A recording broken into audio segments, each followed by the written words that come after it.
Hey, so bringing you the World of Warcraft, and today we have a special PowCast that goes over pretty much all of the Nighthold. What I did was take representatives from my guild's raid team, and we just talk about every single boss and go over some of our thoughts, our likes or dislikes, give some inputs, and just kind of banter for a little while. Joining me today is Senjin, Shaddix, Mufi, and our newest Breezy, Mondo, who happened to join us from stream. He just kind of watched us for a while and was interested in joining. He came in and now he's made a pretty good fit with the team. For clarity, they're going to represent different roles. Senjin is representing ranged DPS, Shaddix represents tanks, Mufi represents melee, Mondo represents healing. Of course, I inject my thoughts and feelings like I'm better than all these guys, but I'm not. Well, we're all just having a nice long conversation about a really cool raid that we just finished. Unfortunately, I ran into some massive technical difficulties, so while I do have all the footage, you're going to hear lots of random sounds and banter as I'm talking actually to the stream while the podcast is going on. So you might hear it every now and then. It's going to be a little bit annoying, and I do apologize for it. I will promise to do my best to not let that happen again. I'll leave some markers up to identify who's talking. I'll let this stream recording visual run, but otherwise, just go ahead and sit back, tab out, and have a nice long listen. You guys have a good one, enjoy the show, and stay breezy. So, like what I've been saying, this podcast is going to be about basically us and how and our thoughts on the raid, and I'm gonna try to not talk very much. There might be a few thoughts that I want to inject and maybe start some conversations about certain things, but for the most part, I just want to get like your guys' thoughts and opinions on each of these bosses. So Shad's gonna have like kind of the more tanking perspective. Senjin is gonna have the more range perspective. Mufi, you're gonna have the kind of a melee perspective, and Mondo, you're gonna come from a healing standpoint. So that's basically what I'm thinking. I have no idea how this shit's actually gonna turn out. So we'll just find out. So I guess like overall, how did you feel about the Nighthold raid as like a whole, like the whole package and all that? Anyone can start. All right, well, I'll start from a tanking perspective at least. I thought it was okay, to be honest. I wasn't like blown away by anything, but I think it was for the first tier raid. I was impressed. It kind of was what I thought it was going to be. So I have no complaints. That's really all I got to say. I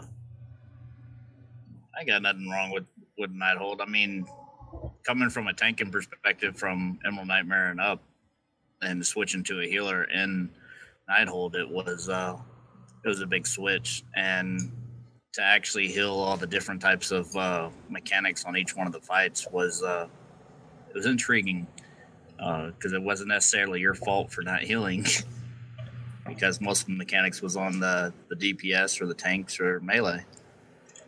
So I mean, they did a great job with it. Probably my favorite fight to heal right now is Gul'dan. So much damage, so much can go wrong, but so great to finish it out.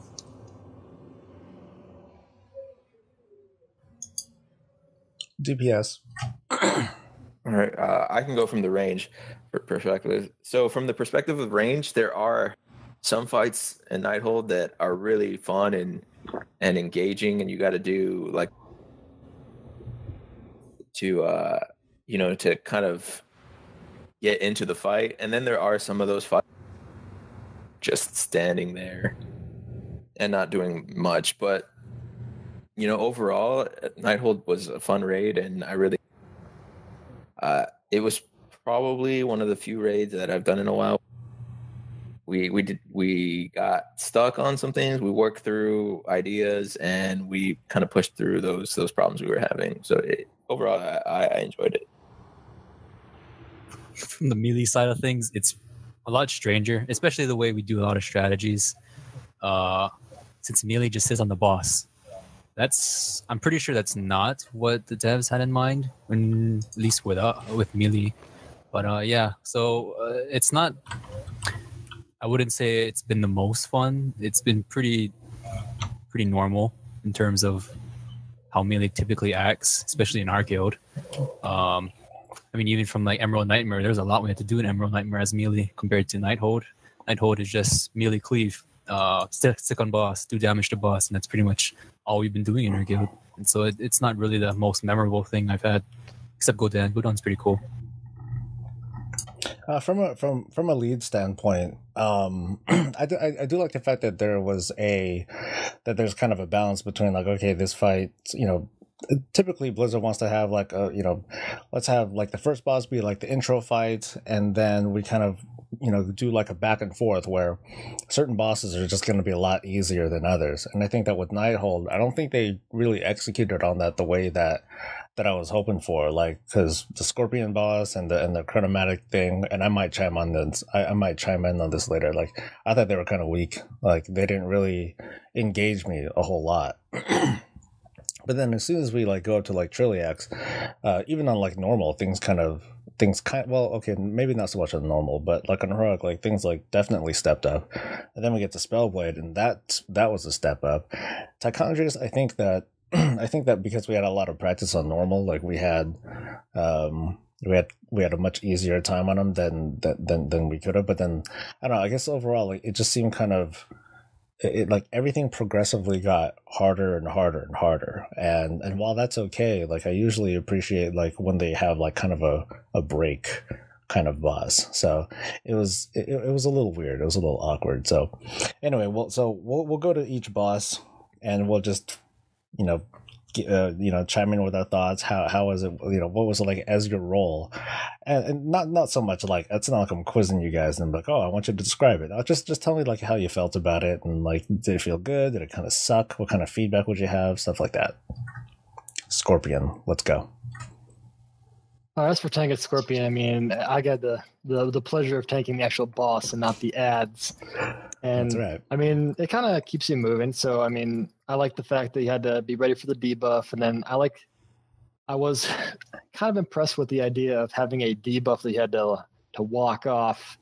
And that was at least somewhat interesting. So I was at least moving. The other thing I had that I thought was kind of an issue, and I guess it's not super big for tanks in that sense, but I thought the randomization of where some of the stones would drop would kind of just leave you hosed sometime, where if they're all dropped like behind the boss, like you're like, well, I'm gonna get kicked back, so prepare. But I mean, that's a minimal complaint for a first boss, though.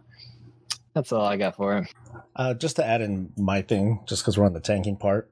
So I only did the ads, and I mean, like to me, it was pretty brainless. There was nothing engaging about it. The thing I do like about that fight though is that the tanks had very separate roles, because to be honest, like for me, like the whole thing with like having the tanks always share, and then they always have like a debuff to cleanse and or to deal with, to me that's not very engaging. It's kind of boring. I do like the fact that there were different things that the tanks could do in order to get through this. So yeah, that's all I really had to say about it.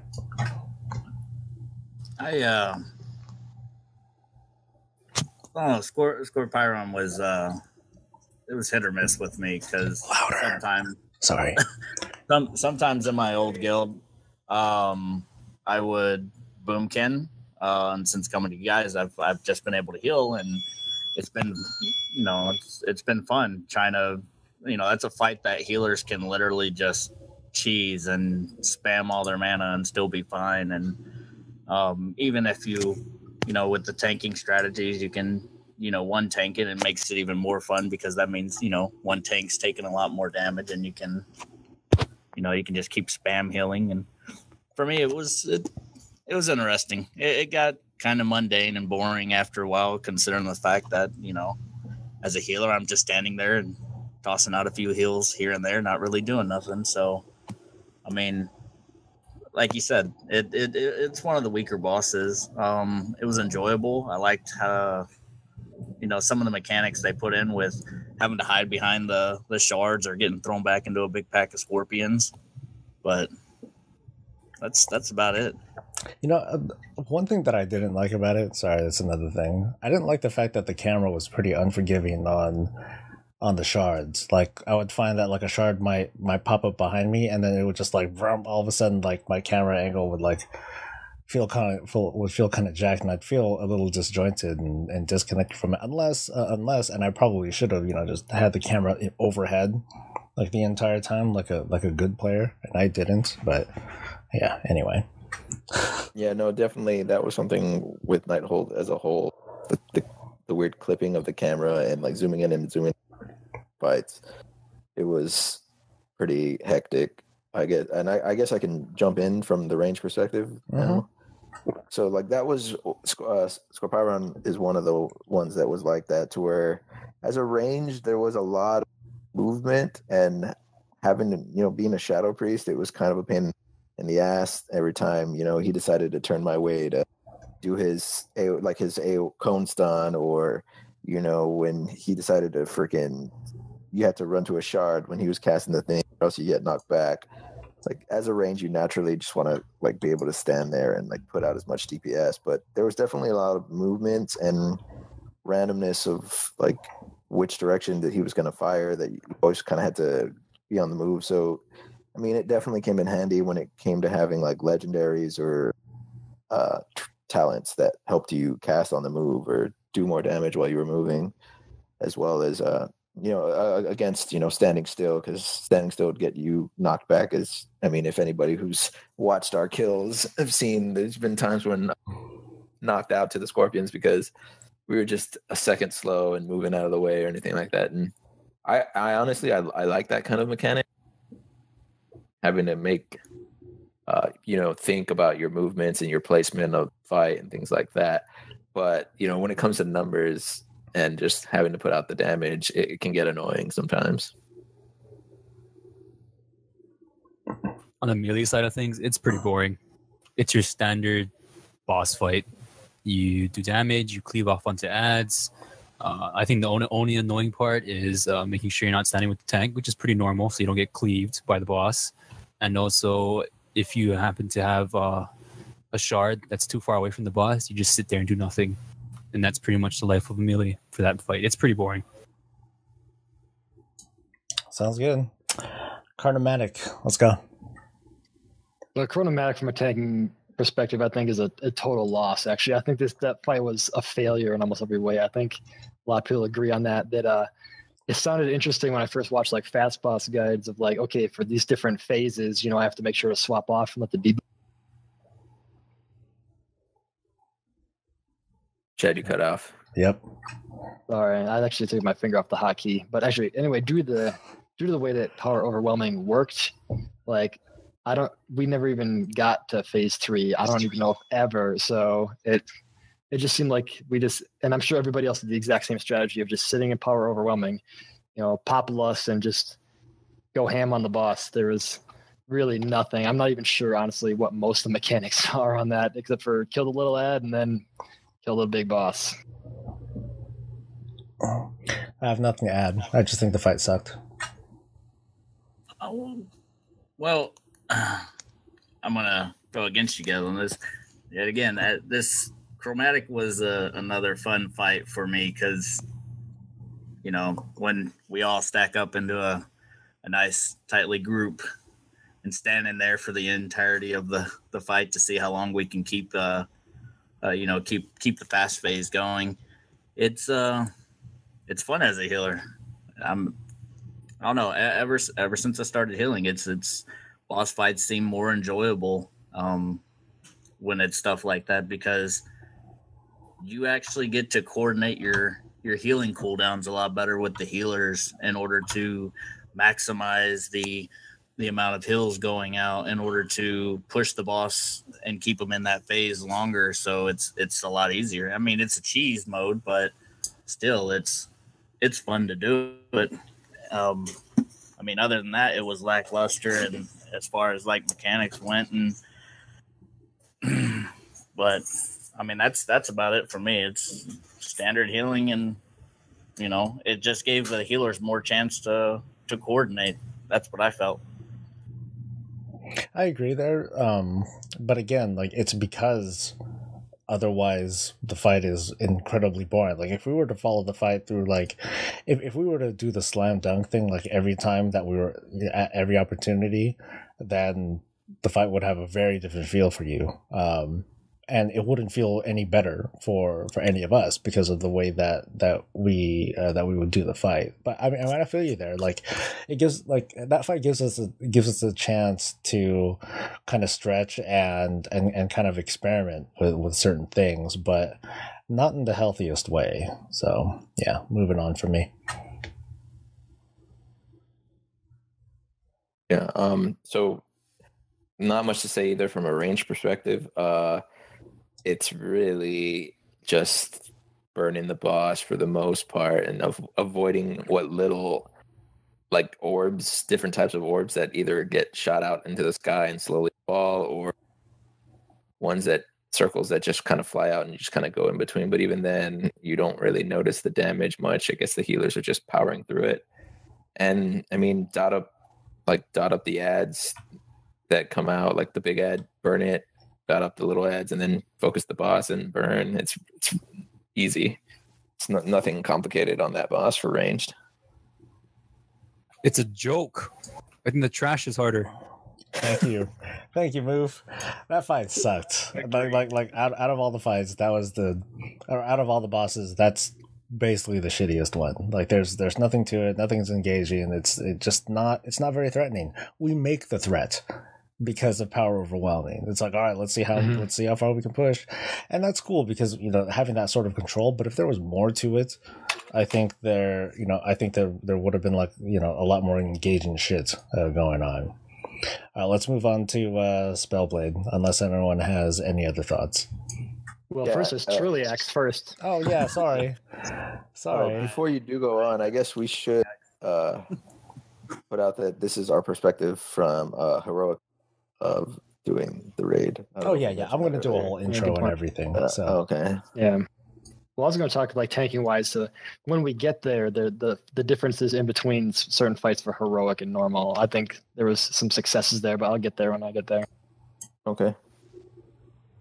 So yeah, my bad, Trilliax. So Trilliax. Hey, I think this is the first fight where I felt like this was actually a real raid boss. The one thing that kind of makes it a little lackluster in the fact that this is one where a gear really helps out with this fight. So it becomes very trivial, like, toward the end of our runs. But in the beginning, there was a slight challenge. I like the idea of tanks stacking. I love the big giant purple circle, and this is that one I was going to get into, is the differences between normal and heroic on this fight.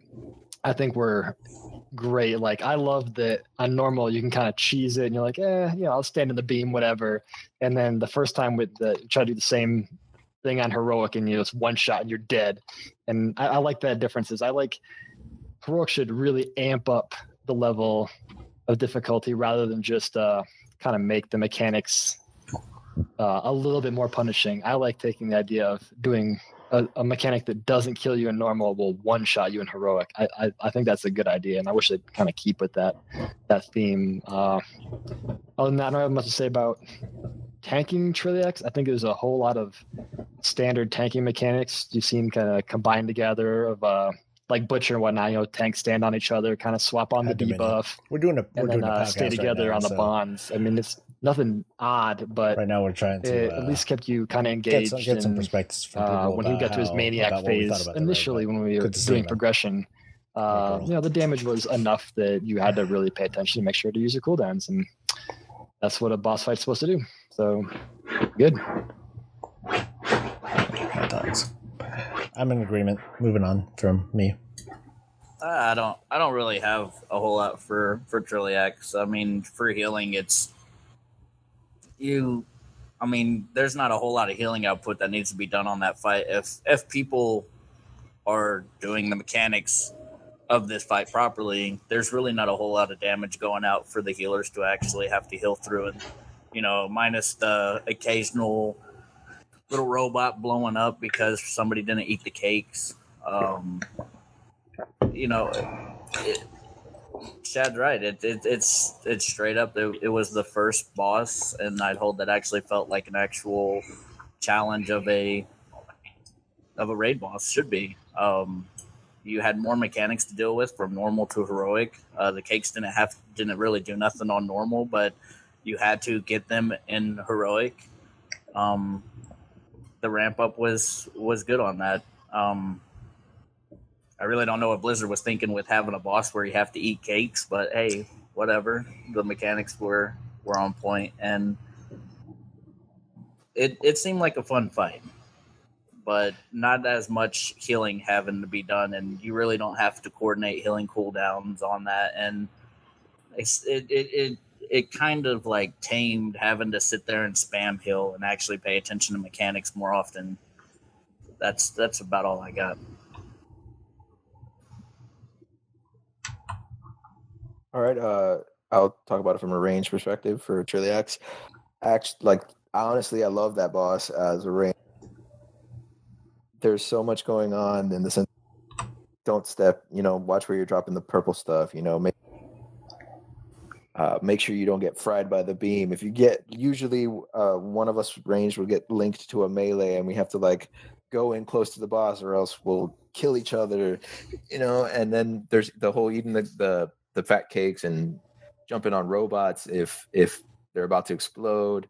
It was just a lot of fun, and it's not your typical just DPS. You don't just have to stand there and DPS the boss, put out the numbers, but you can, if you want and you so choose to, run around and eat cake, grab things, do that, do this. So if you're a guy that likes to go around and do mechanics like that, then this fight is definitely up there with being able to do that, as well as avoiding one-shot mechanics or potentially wipe the raid if you're not paying attention.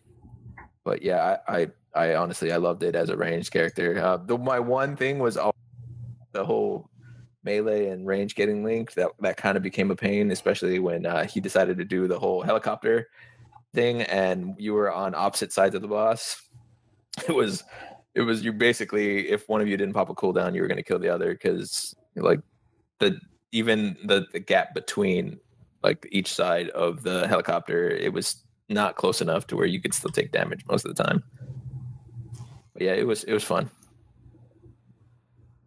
At first, it was fun for Melee when we, before the range knew how to deal with the mechanics by themselves. And then it became boring, a simple tank and spank boss.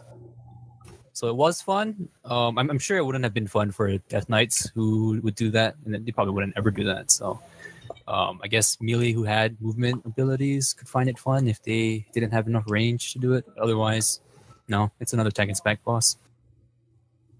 Did we have such a way? I'm trying to remember how when we progressed on the fight, did we do a thing where we assign certain people? Okay, yeah, you're gonna move, and no, you're definitely not gonna move. Anything like that?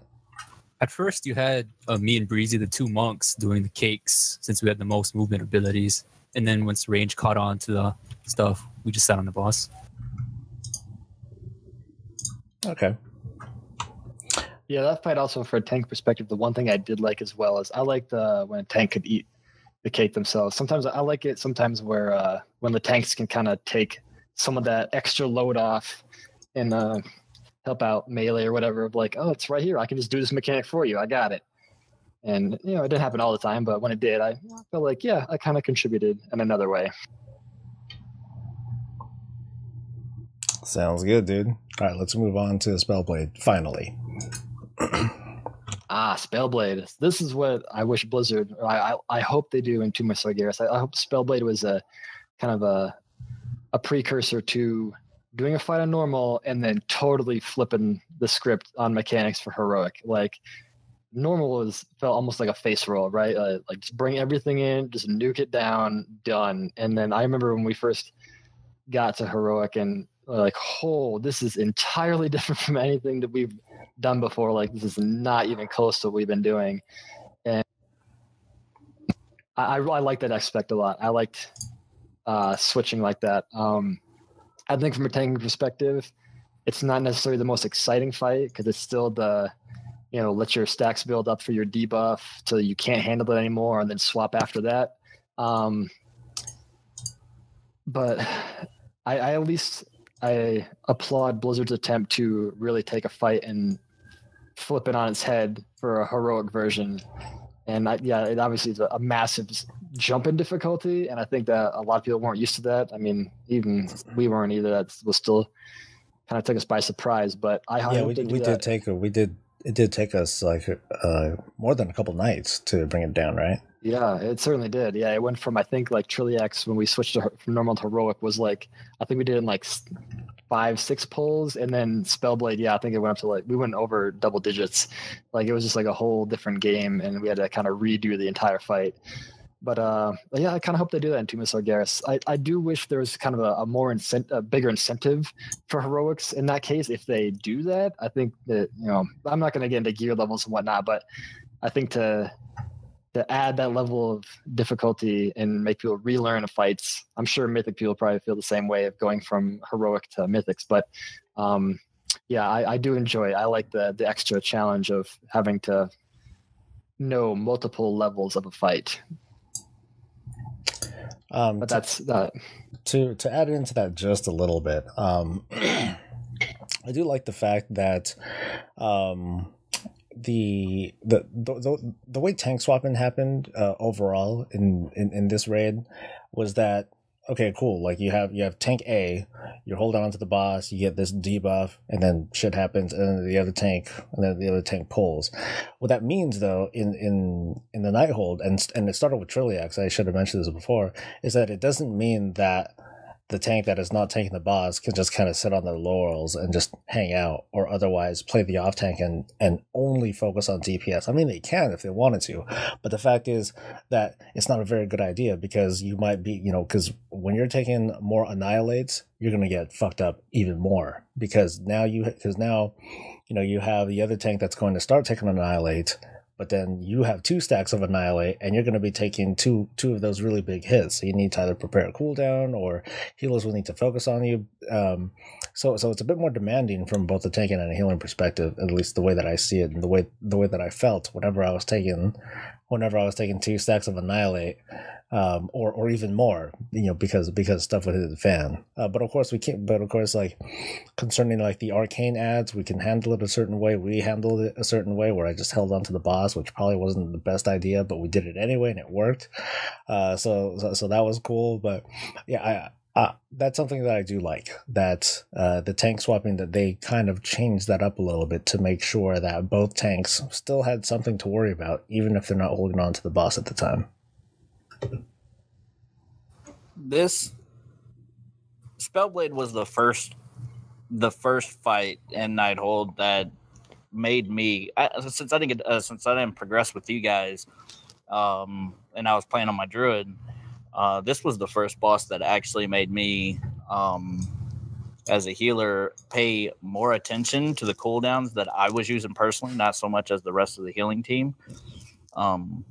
Just for the sole purpose that, as you stated, the annihilates on the tanks. If the tanks messed up the swap by a chance, and they took another one for some odd reason, you know, then I'd have to prepare either my bark skin on them, or I'd have to prepare, you know, my Cenarium ward, or so on and so forth, for it. And, you know, in each one of the phases, you know, the frost phase, you know, trying to see exactly how many stacks that you need to take into before you bump each other. For the healers also, to know the limit of what they can and cannot heal for that phase. And then, you know, going into the fire phase, and you know, the ads not getting interrupted, and that damage ramping up, and, you know, arcane phase, that's probably the most brutal for healers if people aren't, you know, watching themselves.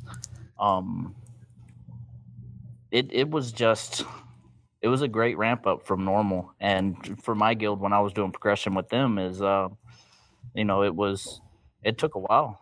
We had to swap around people, we had to switch out healers, we had to change our strat 3 or 4 different times. It was nice, and it was enjoyable. It actually, I will say that fight right there probably made me a better healer than what I was before, because before I really didn't have to pay attention to much, and that fight made me have to look at every aspect of each phase and time. To be honest, this is something that I would do offline otherwise, but I thought I would just stream it too. So, and enjoyable. I should probably change the title. That'd be a good idea. Yeah. Okay. It's my turn for the ranged. So for me specifically, I didn't get to do too many normal kills on Spellblade, simply because I joined a little later because it was my time in Texas. But like definitely in that fight was interesting, and especially from the Shadow Priest perspective, because you could just basically dot things Now at least up I'm being like honest about crazy with that when the ads came out. Sorry about that, Todd. And especially on her, so it was fun as a Shadow Priest to do that fight, and the buffs that you had to kind of, or debuffs I should say, that you had to worry about. Frost stage, make sure that you get to whoever it is you're going to be sharing the debuff with. Fire, make sure that you interrupt when you can and burst them down as fast as you could, and make sure that you're actually dropping the fire in the right place on heroic, because if not, then it like in our case it can cause a wipe quite a bit. Then I didn't really ever see the maybe melee with the arcane, the whole honestly, the only thing I worried about in arcane phase was stacking with you, Shad, and rotating counter Shad clockwise, basically. Hey, in my defense, we are always on the opposite side of the boss from everyone else, but it would still be the same. For me, I never had an issue. I never had with it. All I did was stand where you were standing and rotate where you rotated. It didn't matter whether it was clockwise or counterclockwise. I don't know how people couldn't get that. Like, why don't you just stack on him? You know who he is. Stack on the bear, or if you were on your warrior, and then just rotate with him. But like, really, for that fight, as a range, I didn't see too many like hard things about it, other than getting the frost right and making sure the fire was spread correctly. Because once you did that, everything else felt super easy and fell in place. But yeah, I mean, and it was fun for Shadow Priest to do, because there were so many things just to throw dots up on. That's all I got. It's the first fight for Melee where you actually feel like you're doing something other than just DPSing the boss. There's actually mechanics that Melee have to follow that aren't just for range to look at, in a way. So I guess that kind of puts it up on a pedestal higher than the first three, at least. Unfortunately, that fight favors cleave. I mean, as a Windwalker, I have no complaints. But when I tried to do it on my Arms Warrior, that fight is absolute ridiculous. Any melee class without any cleave is just, you're pretty much a waste of space in a way. But otherwise, it's a pretty good fight. It sucks when melee gets the frost debuff, because then you're sitting away from the boss doing nothing, just waiting. Yeah, that's annoying. But other than that, it's a pretty good fight. I think that overall, at least from my observations as lead, like I would notice that this is the first fight where you really need to like pay attention to your positioning, your movement, and just kind of your role. And why is my dog like scratching the bed right now? Anyway, I was wondering what that was. Is that what you call it? Yeah, actually, that is what I call it. Anyway, because I would notice that like if people are just kind of falling asleep and not moving Mark of Frost, then we're fucked. That causes huge problems. Or when that pool of frost shit becomes the ads and they don't move in fast enough, that becomes a huge problem if tanks aren't able to pick them up. Because ideally we always call out, hey, run it in.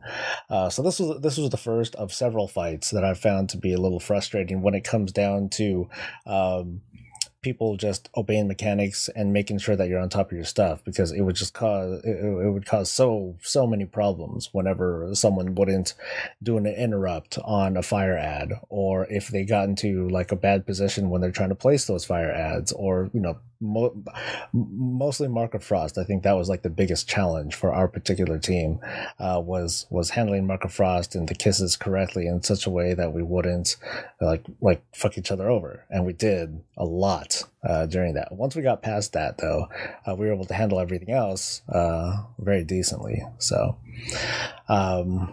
overall, though, yeah, I'm pretty much in agreement with you guys that it was a good step up. I liked how that fight ended up progressing. And once we got through it, and then this is important too. It felt good, finally getting that fucker down. So let's move to. I think we got Tychondrius down after that. So let's move on to him.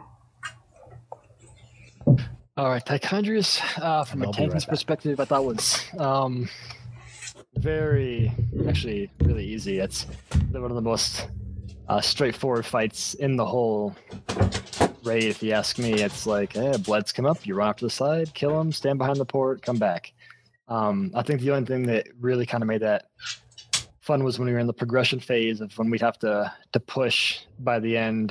We kind of had a strat where we would keep everybody on the boss, and usually me or Soul, somebody would just grab every ad. They would just keep spawning and just try to hang on for dear life while everybody DPS down the boss. That's always fun. I like doing survival tests and just trying to see how long you can just not die. But overall, at least from a tanking perspective, I don't think there was a ton of interesting stuff. I still like the fight. I don't have a problem with it. But like I said, I just tanking wise, not the most exciting thing. But I mean, I understand. Not every fight can be really intense tanking. So, since I had I didn't have a different role, but as a pally, like, and I don't know if you guys happened to glance at the tanking guide that I did. Like, I did. Apart from what Chad had done, I was trying to use like all my other skills to help support the team through things like using blessings and heals and whatnot to get through like the pillar phase, or like to help just to help with keeping the team up. And I would use that, whenever I could, basically, because otherwise I wasn't taking a whole lot of damage from the boss. Like, I was taking spikes every now and then, but otherwise it wasn't so bad. So I was able to use my skills in other ways. And I found that to be kind of fun. I also found it kind of cool that we can kind of sort of cheese things a little bit, like holding on to bloods and bubbling and stuff like that. But at least for our team, it turned out to not be all that much of a gain. I think if we had a bigger team, then maybe things would have been different. But yeah, I just want to end the fact that there are more things that we did, or that I did during the fights, but I did find that cool and engaging and fun and stuff. I just didn't like the whole thing about getting the GPS orbs. That part was a little frustrating for me. So that's it for me.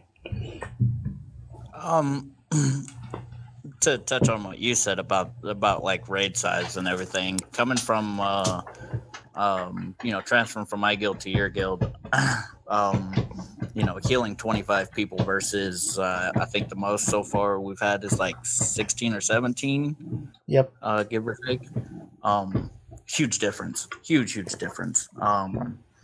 The amount of healing having to be put out on that fight alone is completely different with the more numbers versus the small numbers, because when I was healing in my guild, it was on average there'd be 3 or 4 people that would be taking a decent amount of damage because they wouldn't be standing properly behind pillars, or too many people would stack up behind the pillars and it would break down and they'd take a huge chunk of damage, or any of that. The brands also.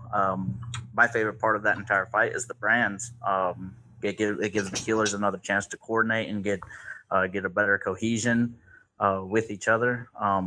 Between popping the brands, using the cooldown, healing the team back up. It's fun as a healer for that fight. I mean, the whole process from the pull to the end is waste your entire mana at free will. Do what you need to keep people alive. You enter that night phase, you pick up one of those little potions on the ground, and back to full mana. Do it all over again, rinse and repeat until it dies. I mean, that's probably the most I could say about that fight. And like you said, when you weren't doing anything with tanking the boss, you got to use other abilities to help the team out. And same as me with my druid, I was able to do more DPS than healing sometimes because of it. So it let me utilize my kit on my healer a lot more. And I can't wait to try it out with my paladin before before the new raid releases. So it was good. All right. Well, from the range perspective, it was interesting. One of my favorite things about the boss was how we actually came together on what we should do to down it, especially as range. You know, one of the new things that was added for heroic was the circle that's underneath you that you have to basically at least have 3 people stack on it in order for it to explode. And then, you know, we had to, on top of all the other mechanics with, you know, the what do they call it, carrion swarm, and, you know, the ads and everything like that, we had to time when would be the right time to pop that debuff, you know, without putting out too much damage where the raid would just get completely wrecked. As you know, pillars, ads, which are always fun for Shadow Priest, which I am, so you could just dot up everything and get, you know, good numbers up. But I felt that, yeah, I felt that fight was fun for us as a guild because of all the ideas that were to kind of help us figure out how we're going to approach beating it compared to, you know, how other guilds were beating it. You know, so that's what I enjoyed most about Tichondrius was, you know, how many ideas were being thrown out on how to actually kill him. Didn't me and Move just do the boss? Yeah, at first it was fun because we actually participated in mechanics, and then we realized that our DPS was important on the boss, and so our strategy changed, and it turned into another tanking spank. But I can see where, from a melee perspective, where you're running in and out, trying to dodge or not dodge, but you're trying to get to the bloods without blasting people with the plague. I can see where that's pretty fun. The night phase is pretty interesting as a melee, although it sucks when the tank's on the opposite side of the beam. But other than that, yeah. Other than that, I think it should have been more fun, but the way we do it, it's not quite, because it's just on the tank and spank. It's fun for me. My legendary gives me damage if I hit through those 3 ads.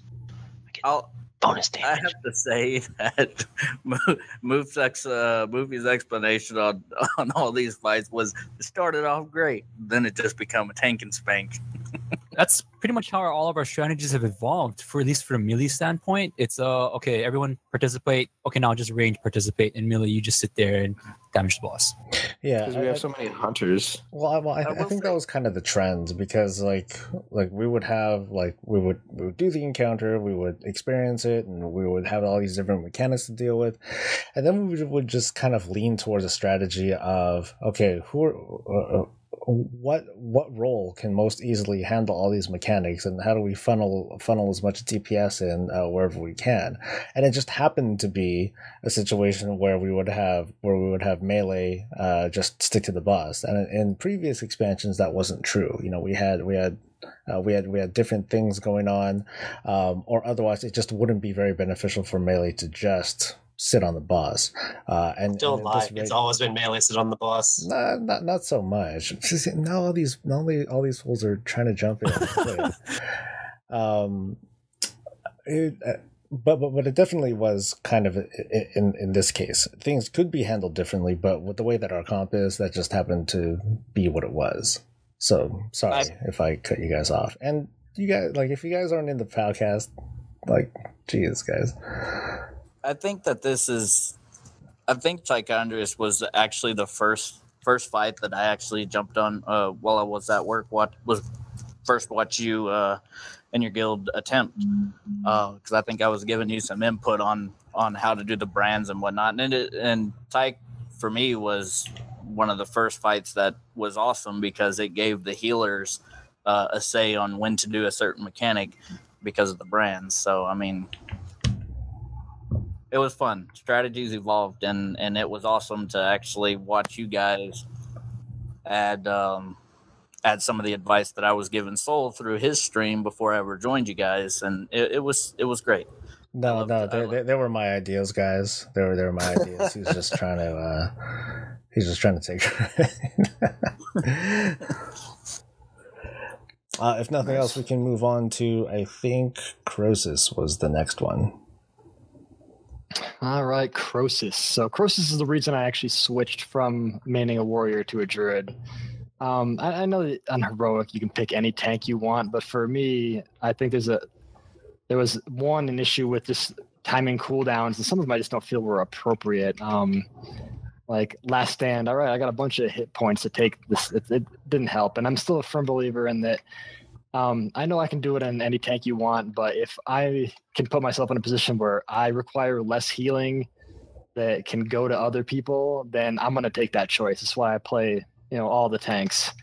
I think the magic damage dot, like you were saying earlier, with how even though you'd swap on tanks on a specific dot, you still had to, mitigate that damage. It still came in. That dot came in hard. And switching to a druid with Mark of Ursal and the magic reduction was just made everything so much easier. Not to mention like the utility of doing a stampeding roar for each slam. I could drop a stampeding roar to make sure everybody got across the bridge before it broke and all that. I felt super helpful, and I enjoy fights where you really have to pay attention to all your cooldowns and cycle them and rotate, where it really challenges you as a tank to stay alive. Like don't worry about DPS so much. Like your job is to just not die, like take all the damage. And I think Croesus, though I understand that it's still like a gear check in that way, I think it worked also as a tank check of, can your tanks, both of them, pay attention to making sure that they have cooldowns up for, every debuff, every slam. And I think it succeeded in that. I love those kind of fights. They're my favorite to tank, and they're my favorite just to do in general. I like what do they call those? Like just the standard gear check fights. Patchwork fight. Patchwork. Thank you. Yes. Yeah. Love them. I agree with you there, and for the most part, it is very standard tank fare, with the exception of just like what we had talked about earlier with, hey, just because you're not tanking the boss doesn't mean that nothing's going on. I mean, it is like a patchwork fight. Even though the main tank isn't holding on to the boss, you're still going to be taking loads and loads of damage from some sort of source. And in this case, it's that heavy ass damage dot. I am a little upset about the fact that there is like a tank disparity in that regard, where a certain tank has just a whole much, just a way better time of mitigating or otherwise handling stuff than others. Like I didn't have too much of a problem at all. There were plenty of tricks that I could use, like Blessing and Spell Warding, and I could bubble shit and do all that stuff in order to mitigate the damage and make sure that heals can focus on the other tank, or and vice versa. So it's cool that it was able to stretch any tank's kit of what they'd be able to do.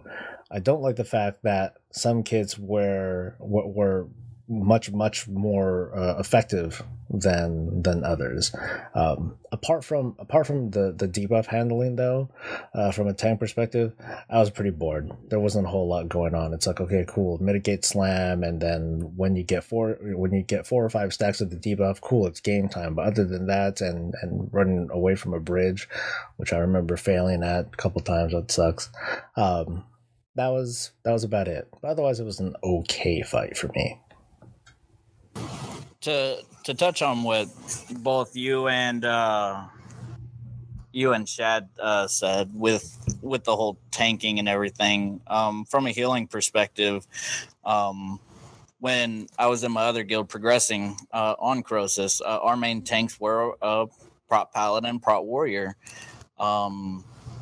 Ever since they nerfed the warriors, ignore pain and whatnot, they seem to lose some of that top tier tanking, versus a druid and a paladin, and to try to heal through that damage on Croesus with a warrior was it challenged. It was a challenge. It wasn't until the warrior tank in the guild decided to actually he took my suggestion and he made a bear and did and he picked it up quickly, and he provided more utility, and it's like Shad said, just the more cooldowns that druid offers in terms of survivability, lessen the amount of work that the healers had to put onto that one tank, and just that one switch made it so much simpler. Other than that, it was just it was simple. It was just a basic killing fight. Rotate cooldowns when needed, and dodge the beams, standing the green little circles to stop the ads from popping up, and let DPS do their thing while you keep them alive. That's about it.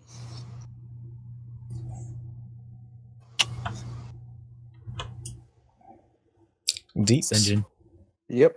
So for Croesus, I mean, it wasn't really much of anything. You kind of just went left and right whenever he certain beams.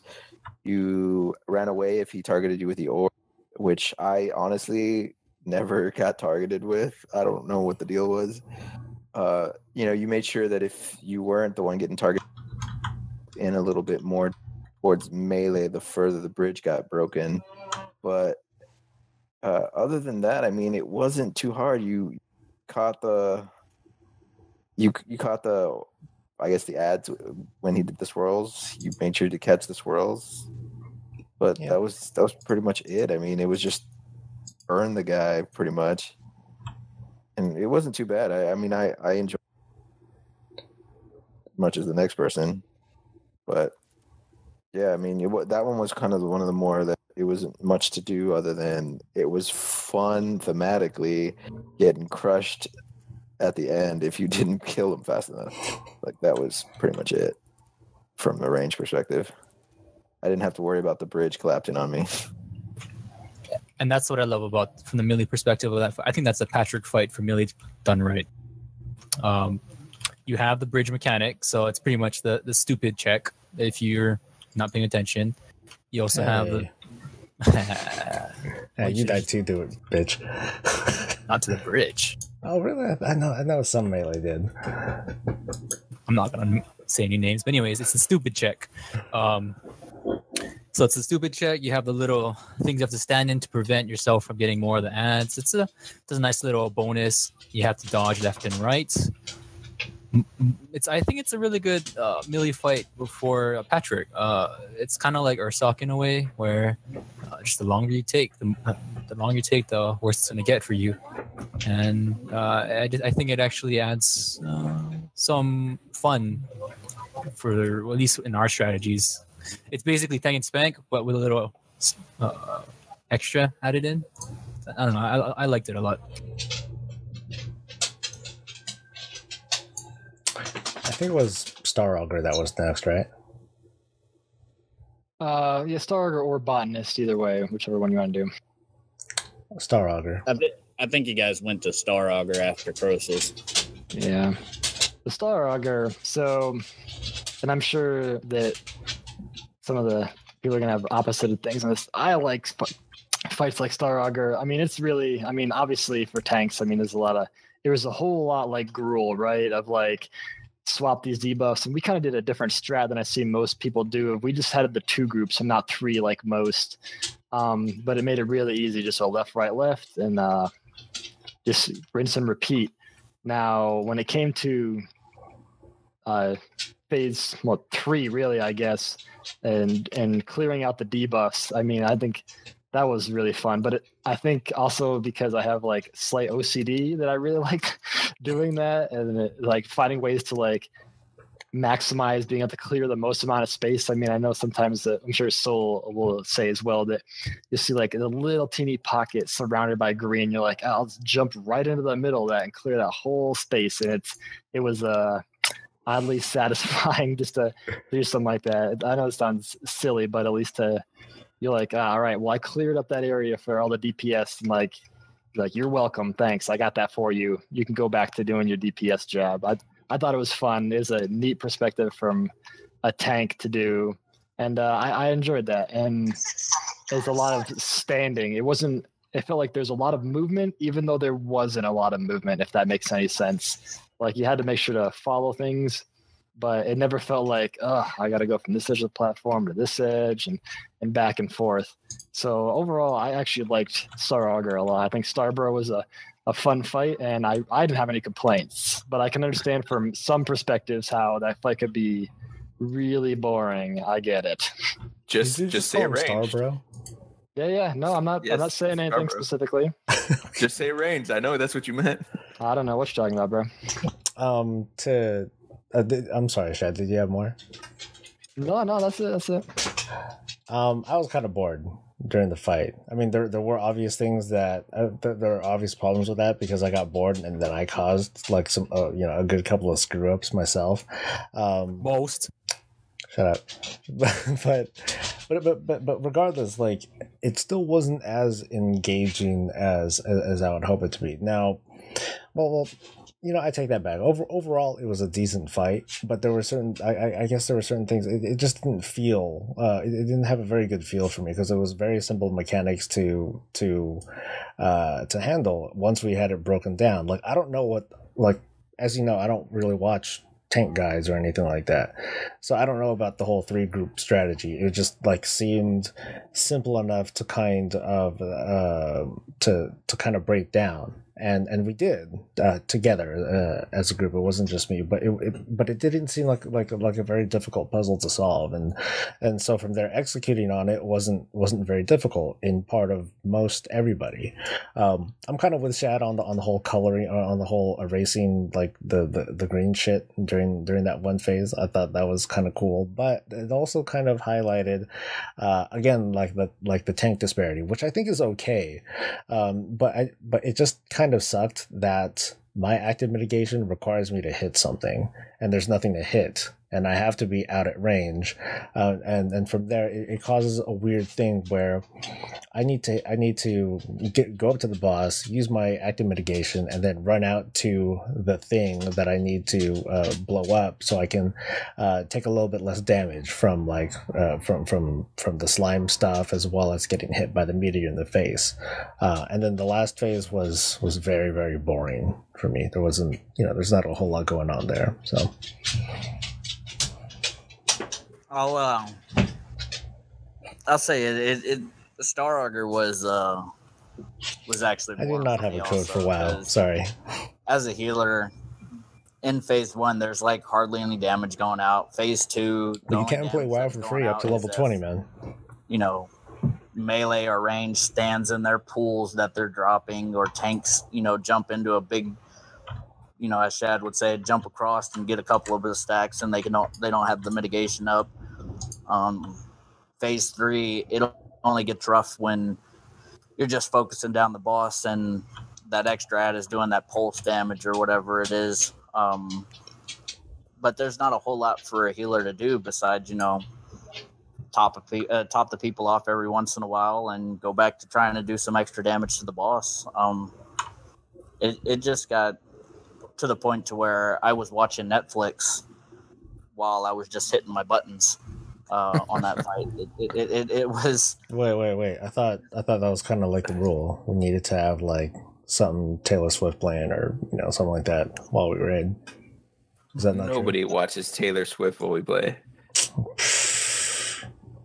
Says you, man. Yeah, that's right. Says me.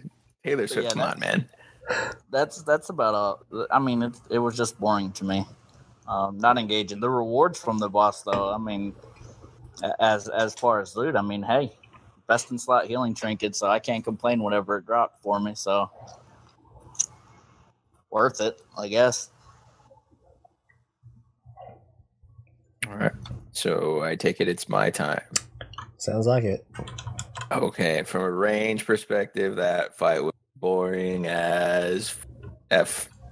Like, I felt like we had the least to do in that fight. I mean, I've done that fight on as well, but like, it was so boring on range. Like, we stacked, we spread, we moved, we burned. That was it. Like, it was so boring.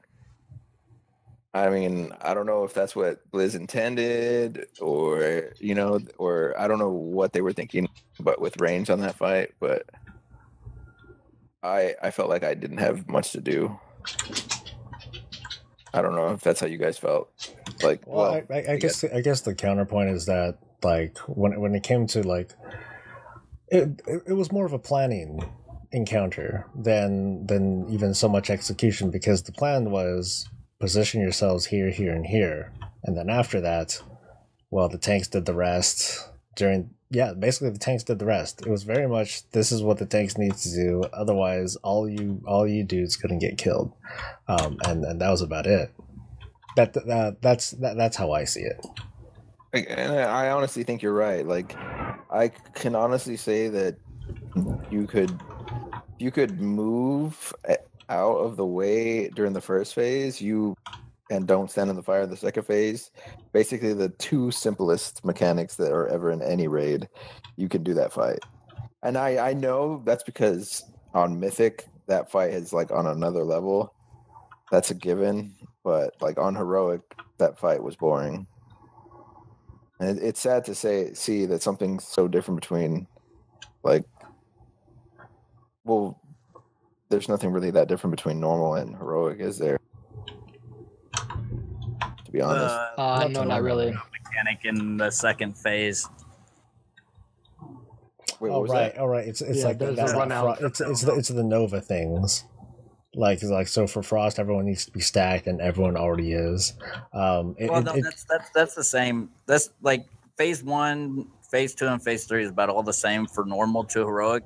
The only added difference is in phase 2 for the Fel phase is the Fel Nova, to where the further you're away from the boss, the less damage you take. But so it's run out, run back in. That's about it. Okay. Yeah, I mean, sorry, but I know you love this fight, Chad, but it's so boring for Rain. Oh no, I get it. I just enjoy boring fights every now and then. I like a little downtime where I'm like, oh, I get to clean up the floor here. This is nice. I haven't seen the video. Yeah, I understand that. I can't it's really just say. Even then, it was boring. But yeah, that's my 2 cents for Star Bro. To be honest, I haven't made a lot of YouTube revenue periods. It's a straight up tank fight. There's not much to say about it. I'm not a big position enough yourself YouTuber accordingly, to really the tanks be, do the rest. like, affected. I think it's fun for arms because you get anyway. crazy execute phases, but no, it's just a tank fight. Well, there you have it. Was that basically what you had to say too, Move? That was what he said. Okay. I thought you were adding something in real quick, so. All right. What is it? Highbot. High Botanist. Graphics card's worst nightmare. This fight, I don't know. I know it's hectic and it's wild. I actually didn't have a lot of fun in this fight. I actually felt like I was mostly confused half the fight of trying to figure out what is going on here. Like, where's everybody at? Where's the thing? And I don't know. I mean, I liked it, and we kind of had a good strategy of like just setting, like, I would just hold this sun guy the entire time, and when he'd switch in phase 3, you just grab the other guy, and we just tank swap back and forth the whole time. But I don't know. I didn't find, maybe it's just because the gear was garbage for me that I just didn't care. But yeah, I just didn't think Botanist was overall a fun fight. It's just like you just felt like your hair was on fire the entire time, and you're trying to keep up. And I don't know. I don't like fights that continually ramp up just the craziness level, and so it's like, okay, here's the same thing, just now all 3 at once. Like, I don't know. I feel like we've seen that so many times that I don't know. I'm just not excited by it, and so I had real mixed reviews for this fight. Well, I guess negative reviews entirely, but yeah, that's all I have to say about that one. I dread every time, because you got to clear all that shit trash before as well, and you're like, it's not even worth it. Like, a garbage trash to fight a garbage boss, like, whatever. I'm with you there on the trash. Although I think that, because we do have very differing opinions on it, I think it's a raid leader's fight. Like, because I was watching, I would have to watch the screen and I have to double check, where this is going to happen, where that's going to happen. And then I'd have to direct the group as to, or I'd have to direct you, Shad, as to like where we're going to go. And that would basically tell the group where things are going to happen, as well as which one of the fire orb thingamajigs we need to kill first. And of course the rest of the raid was helping too. The callouts and the communication were extremely important during that fight. Otherwise people were going to do the wrong stuff and get themselves killed. So mechanically, or at least from a strictly tanking kind of point of view, yeah, there wasn't a whole lot going on. It's a tank swap followed by repositioning like every couple of freaking seconds. It's a lot of stuff, and then we slowly lose fighting room. We start to slowly lose real estate. So I found it fun from a lead standpoint. And having to, like I said, direct the team and make sure that everyone's on top of their stuff. And it's not like I could even cover everything anyway, because there was so much stuff going on. It's like everyone had their own kind of separate roles to play, but everyone needed to work together and make sure that it was done. Most notably, like, apart from the positioning, you had like those ads to cover, and kill before they start becoming problematic. But then beyond that, at least for us tanks and the individual role, not a lot to do. I'll say this was the botanist was the first fight that I actually got to progress. Remember when it made a sound though? With you guys, that was shit. Somehow I was able to finagle my way into the raid group on my druid. I can't remember if I was DPS or healing at the time. I think I started off as Boomkin, but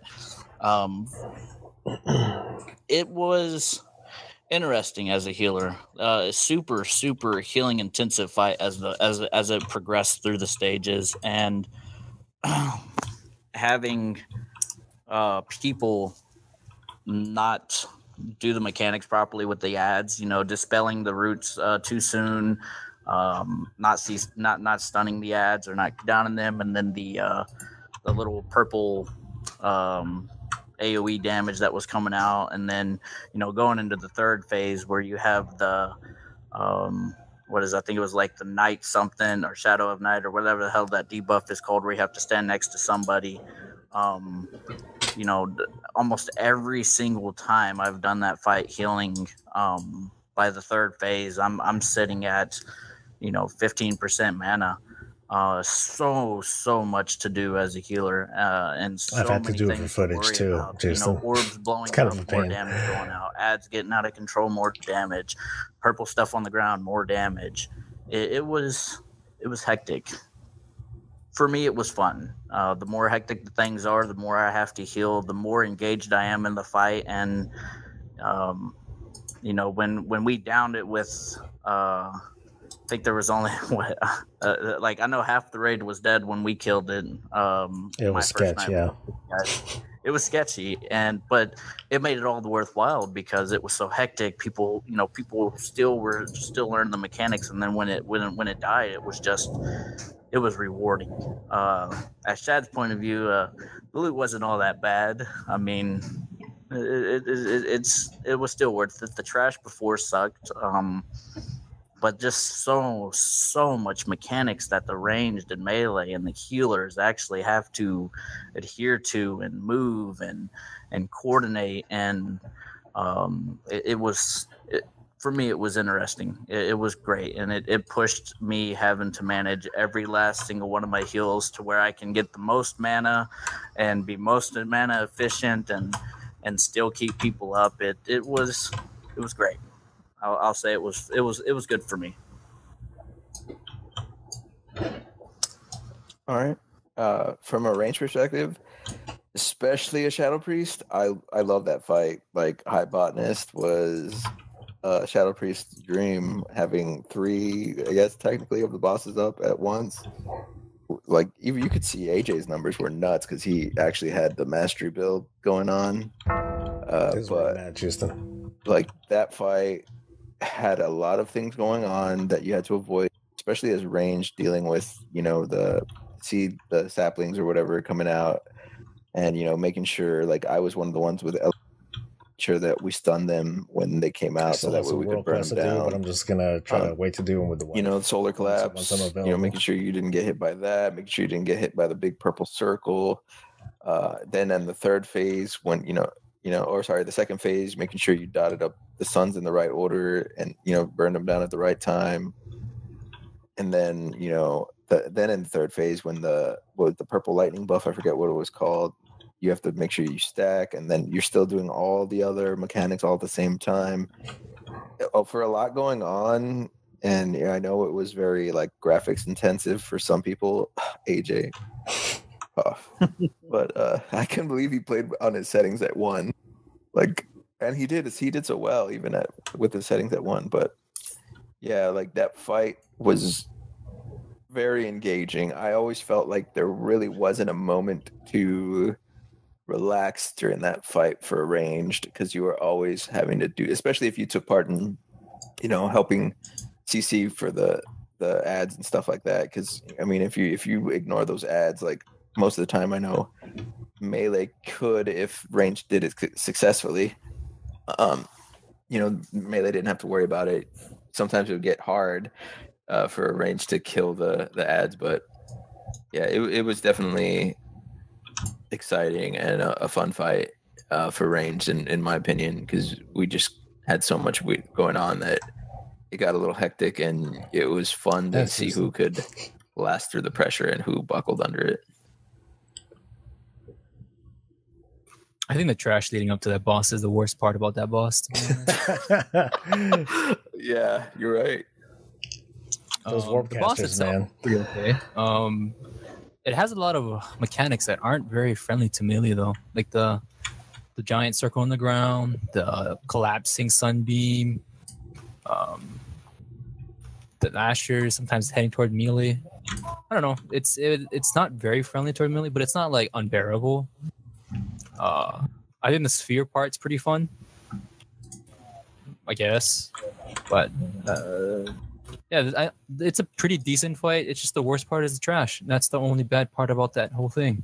It sours the entire encounter for me, because it takes so long just to get to him, and then especially as a Windwalker, he drops nothing I want.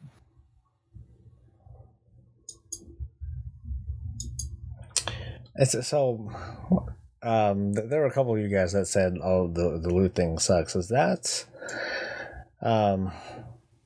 that bad? The loot table from that boss?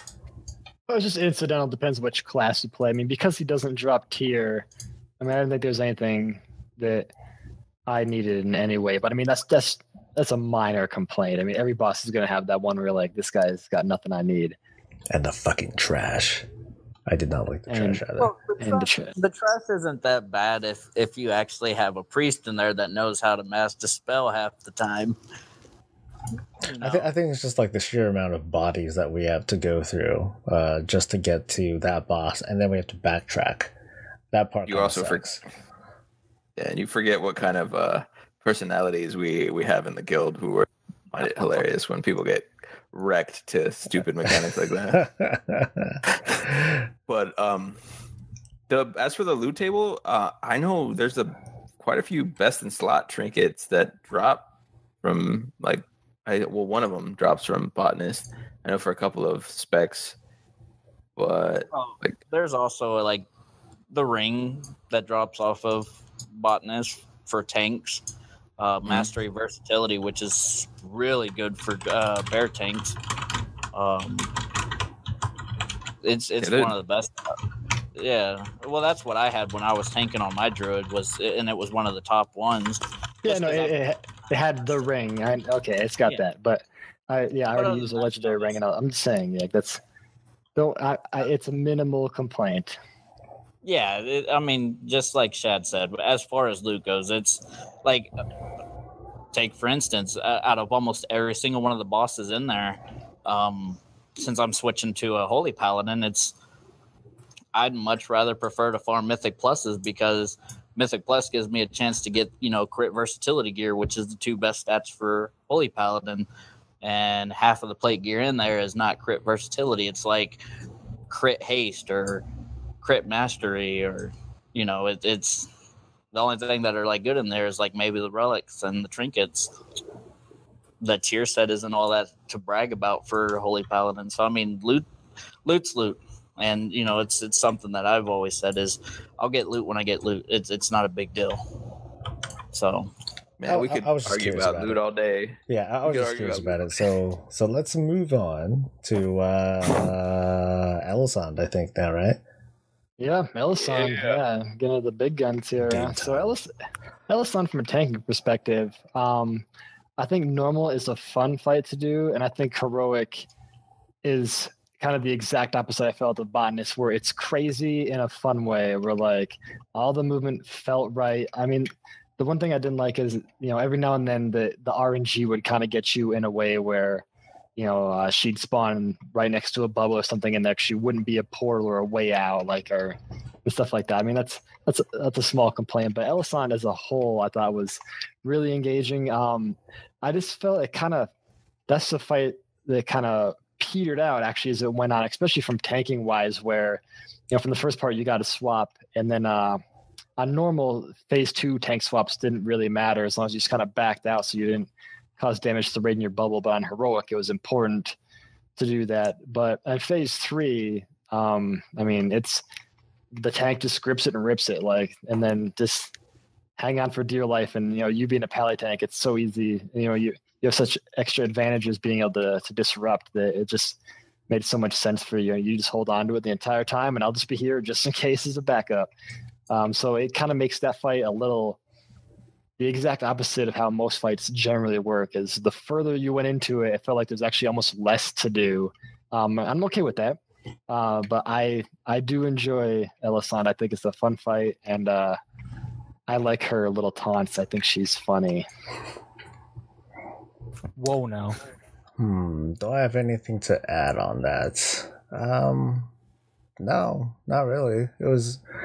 Overall, it was fun.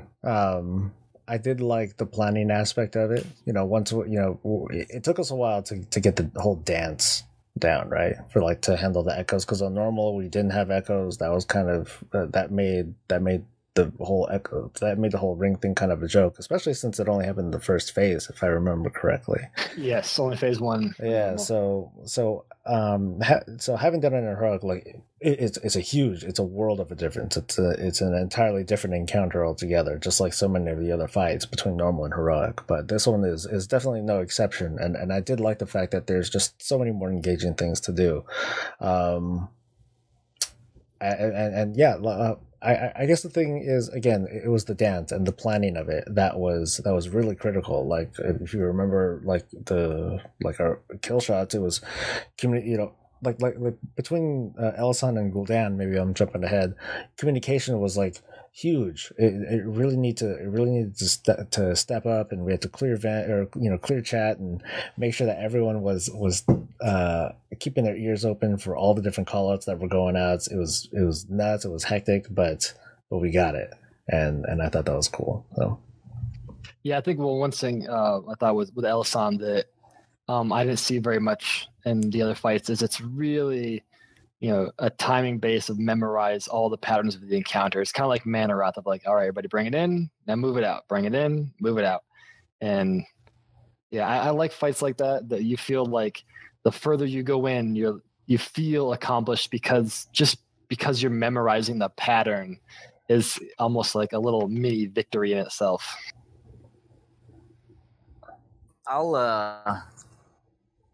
I have to say, because this was the second boss I got to progress with you guys on when I actually, became part of the guild. Essentially, is you guys came in to this fight having the strategy, came up with that you guys wanted to do, and then when some parts of that strategy didn't work, you guys were actually willing to take advice from other people and then change it to whatever strategy you guys wanted and adapted very well.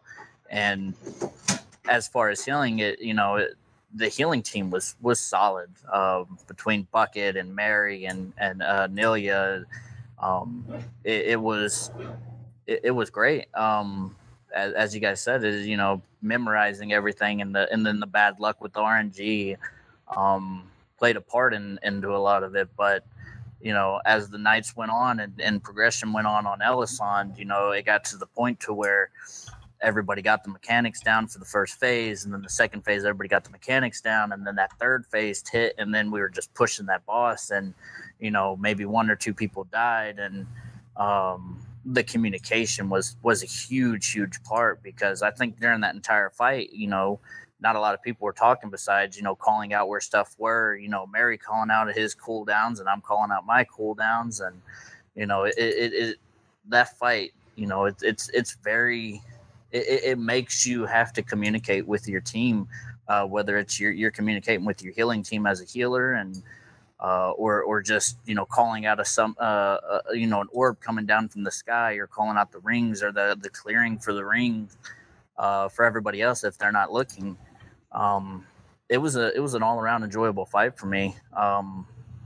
It at first it kind of sucked, seeing that you're killing her and you think that you killed her, and then you're, oh wait, no, she just reset again, and you have to do it 3 times. But downing her was probably very accomplishing for me. I would say it's between her and Gul'dan were probably my 2 fights that I would say I'd take very good pride in it, because it was fun as healing, and it's like one of the only fights that requires a lot of communication. Woohoo! All right, time for the ranged. That fight was it was fun, but it was a pain in the ass with how many things you had to avoid as ranged. I can't even count on one. Like, I can't even count how many times Soul they cast that damn thing on you, and it would drop the puddles. Like, so on top of that, and then the blues spawning on the opposite side of where the boss is being tanked, so you have to like move over there. And the way we had it was range. You had range burst down the blue ad, and then switch to the pink afterwards, and then managing your dots while moving, and also staying out of the center of the circle so that the buff didn't drop in the center, so that way it wasn't hard on the melee or the tanks, which half the time range ignored and just dropped it in the middle anyway. Then getting back to avoid the circles on the ground that enclose on you, so you don't get squished, while also trying your hardest not to take the slow buff, so that way your DPS isn't effective. But sometimes you do, because the way the orbs are enclosing on you. It was just so much going on, that it was fun to progress through. I loved it, but God, did it! I was glad when we downed it, because this just it was just annoying for range to have to just basically find the best spots to move around in, because if not, then you're just losing DPS. Like, you're always having to be outside, then you have to move in, then you have to move out. You have to target this and that, and you have to catch orbs, or you didn't have to catch orbs. Manage. Then you have to manage the bombs in the third phase with the other people in the raid, making sure they don't blow up all at once. If not, it wipes the raid. That part, I figure would. Yeah, I mean, it was honestly one of the more fun bosses in the raid, if not like the second one under Gul'dan. But we'll get there. But yeah, as far as range go, that fight was a pain in the ass as a ranged player, with the way we were doing our strategy, with just always constantly having to freaking move out of shit, because she was like, that was her thing. Her thing was drop shit on the ground that would screw everyone up. But yeah, I mean, we got through it. We finally developed a way where we were able to not get wrecked by shit on the ground. So yeah, it was I hated it, but I loved it at the same time, if that makes sense. Yeah, we don't have that kind of experience in our runs, Doctor. I love the fight, but when I actually sit down and think about like the technical aspects from a melee standpoint, it's pretty minimum. I think the only thing melee has to worry about is stuff in the first phase, right? It's just the rings, because Millie doesn't get the puddles, Millie doesn't soak the orbs, Millie gets the dot in third phase, but that's more for healers to tell Millie or tell all the different DPS to how to stagger them. So yeah, Millie only needs to worry about standing on the tanks, dodging rings, but it's still a really fun fight. I think what it boils down to is that it's probably the most movement that Millie has, and it doesn't feel like bad movement, like you're not on the boss. It's enjoyable movement because you're actually dodging things. You don't feel like you're gimped because you're dodging things because you're moving so much off the boss. I don't know, but because when I really think about it, there's not much for Millie to do other than kill boss, dodge rings, but it's still a great boss. And it is interesting that, like, you know, everyone's participating when it comes to, like, the big movements, like when the boss goes to the other side, or when we have to engage, like the blue ad, or when we got to run our ass away to dodge rings and stuff. It doesn't feel like, everyone's moving around, but no one feels disadvantaged because of that, right? Because everyone's having to move and all that. So, yeah, overall, I thought it was cool. All right, game time. Final boss. Gul'dan. Okay. All mechanics and whatnot aside, it was very satisfying just to be able to kill him. All right, like story wise, it's just been a pain in the ass for so long, and so that was fun that they finally gave us that opportunity to kind of stick it to him. Like, this is for warlords, you bastard. And I do blame him entirely for spending a year in Hellfire Citadel. That's Gul'dan's fault. I really like this fight, but as a tank, I think, especially, you know, the way we work. So we work in such a battery of, like, talking out how we're going to help each other out. Where do we need to swap when the energy gets to a certain point to the damage isn't too intense for us. That I think we figured out our part really early, and that fight is really frustrating. I guess really that's the life of being a tank, is that you wish you could do more to help certain mechanics in this fight, the empowered knockbacks and things like that. And there, to extent, there's certain things that you can do, but overall you kind of have to push through those growing pains of waiting for everyone else to get that. And sometimes, you know, there's just pure RNG in that fight too. But I don't think there's much of a difference when it comes to at least mechanics wise from heroic to normal. Now, how much those mechanics hurt you is entirely different. But I think that the fight remains similar in the context of how it's supposed to be done. It just becomes utterly brutal.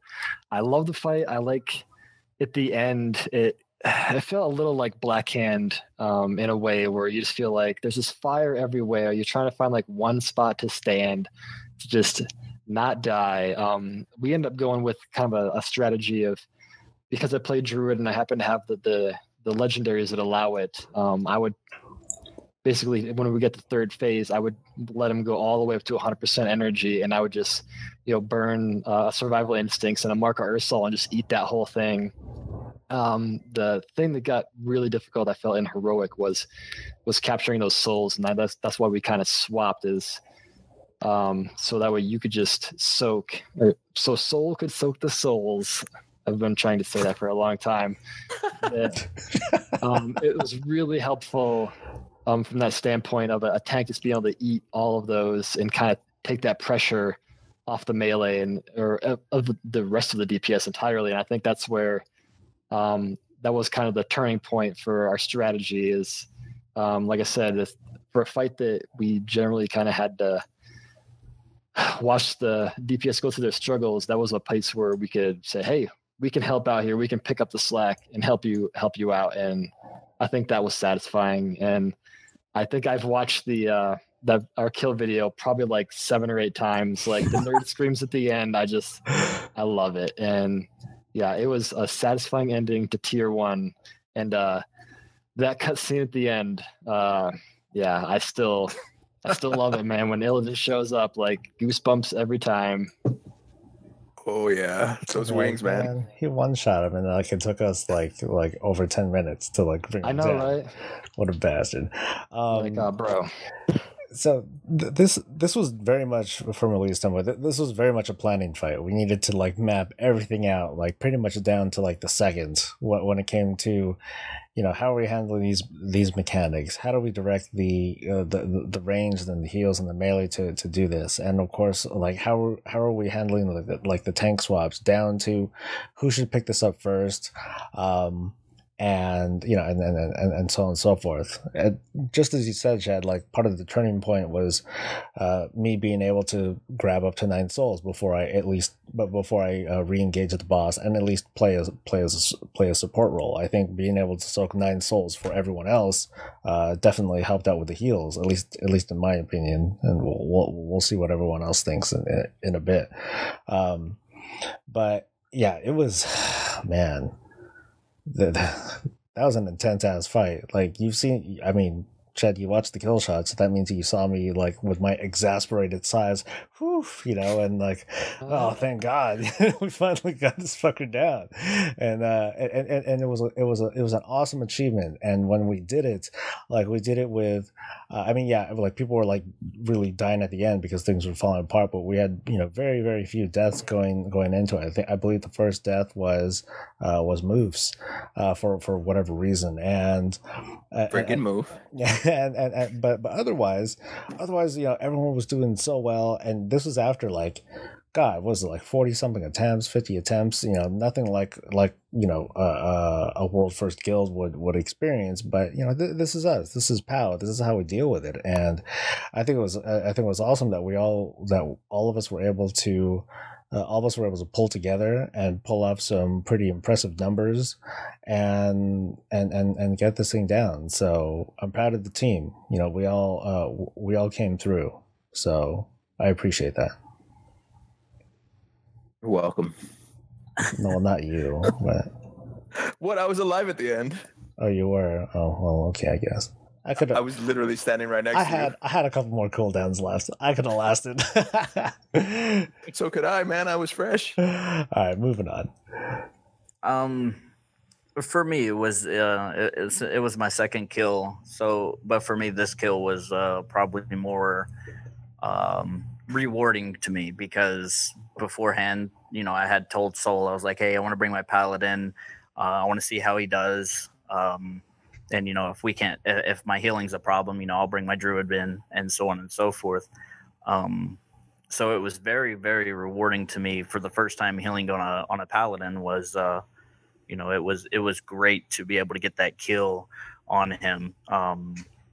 You're welcome. And and I'm gonna be honest with you, that entire time I did not heal anybody at all. I didn't heal melee, really. I didn't heal ranged. I literally just healed Soul and Shad. Because apparently that's what Mary wanted me to do, was to make sure those two stayed alive. And what a holy paladin does, man. It's true. It's what you're best at. Oh, yeah. Well, hey. And, it was fun.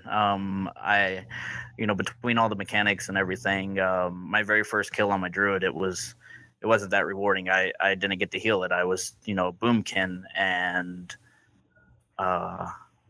that's what made me hate my druid more. So the chance that I actually got to heal all the way through the fight and get the kill was very, very rewarding. Even though I died in the last phase with everybody else except for Mary, it was good. It was fun, and I can't wait to actually see how much more I can do with it now since I actually geared him up, from the 874 or 8 whatever he was whenever we did it. But, I give props to everybody in POW. They came together, they learned the mechanics, they took criticism, they everybody, worked on the strategy, and the call outs for cooldowns, the call outs for breaking the bonds, the call outs for eyes.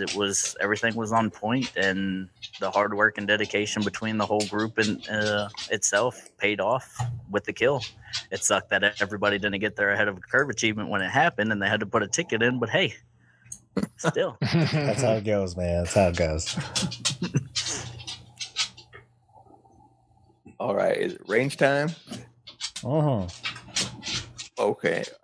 For ranged, that fight. I mean, it's. I want to say that it's just as difficult for every, basically every spec or class. Depending on no matter what you're doing in that fight. First phase it can be. You would think it's easy, but sometimes you get caught in that green stuck, and it can be a pain. But you shouldn't. You shouldn't. I didn't, but others did. I'm just saying it. I can understand where they're coming from sometimes. I'm not gonna lie. I felt like I almost broke like several my keyboards. Like maybe one person would just like get stuck in that green fire and die, and so I'll be like, okay, wipe it up, and I'm like, son of a. I felt the same way, but it's okay. It's okay. Thanks, Tech. Thanks a lot. Happy birthday, by the way. Yeah. Happy birthday, Tech. It was yesterday. Happy belated birthday, Tech.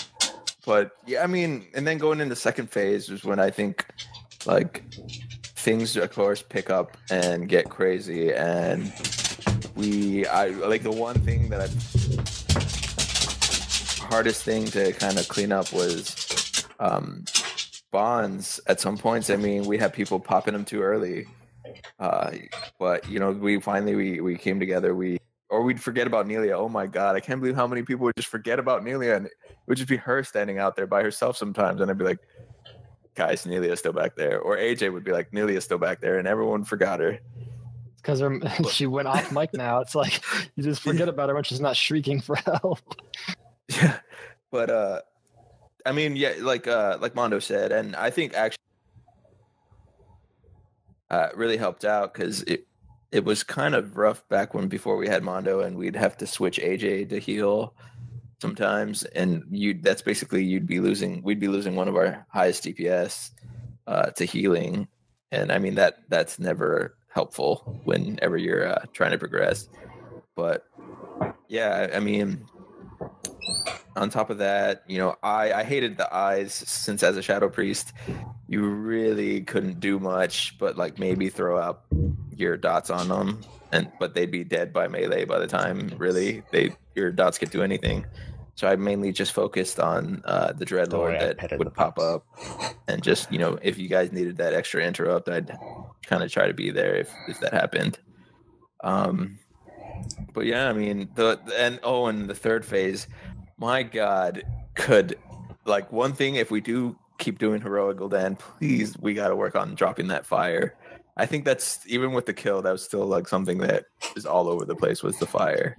Like, props to us for getting them down, but if we could clean up the fire and not drop it in the souls sometimes, or, in the like corner off the tanks or some of the range sometimes. Like, I think that was one of our hardest things that we had, was like we had trouble controlling the drops of the fire. And it hurt us in a lot of our pools. Panicking has always been a problem with the team. I mean, people want to panic, and for me at least, even worse, people want to press the push to talk button and then also panic, and that doesn't quite lend much of anything to anything except for possibly entertainment value for anyone who's watching. It's like, oh, they're wiping up, here we go. So there are certain disciplines that need to be practiced better, but it's also kind of the quirk and part of what the guild is. We're not doing this very professionally, it's not wise of me to say, hey, it's just a game, let's lighten up and just whatever, because we do want to get stuff done. But I hear what you're saying. It's just tough because that's a big part of who we are. We're a bunch of smart asses and like to say smart/stupid shit. Yeah. So that I just wanted to add that in. No, and I get that. Like my best advice is just like save a cooldown or a speed boost to get yourself to the outside. I know it's hard, but like that's what I usually like. That's how I ended up staying alive for the kill at the end.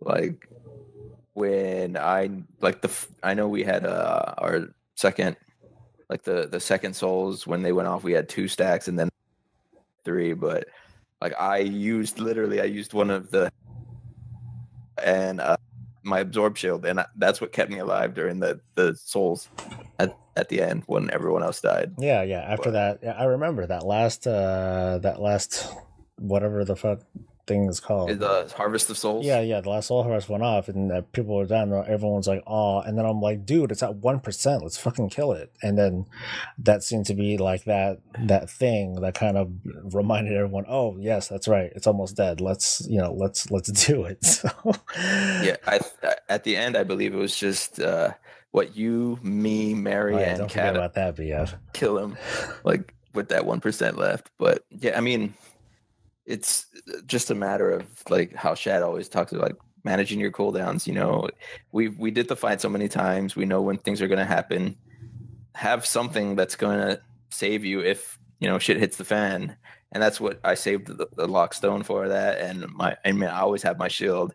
And I just used my dispersion on the one when we had 2 stacks, so I didn't take too much damage from that one. But yeah, I always like try to keep that in hand, and I know that can be something that can be helpful for range, especially when you get cornered off by fire or you're taking damage from souls and stuff like that. It can be pain, and I know it can be easier with the Shadow Priest because we have natural like bleach and healing sometimes, but they're screwing everything out, man. But overall, like, the Gul'dan was intense. I loved the fight, and I mean, I'm glad that we got stuck through the end and killed it.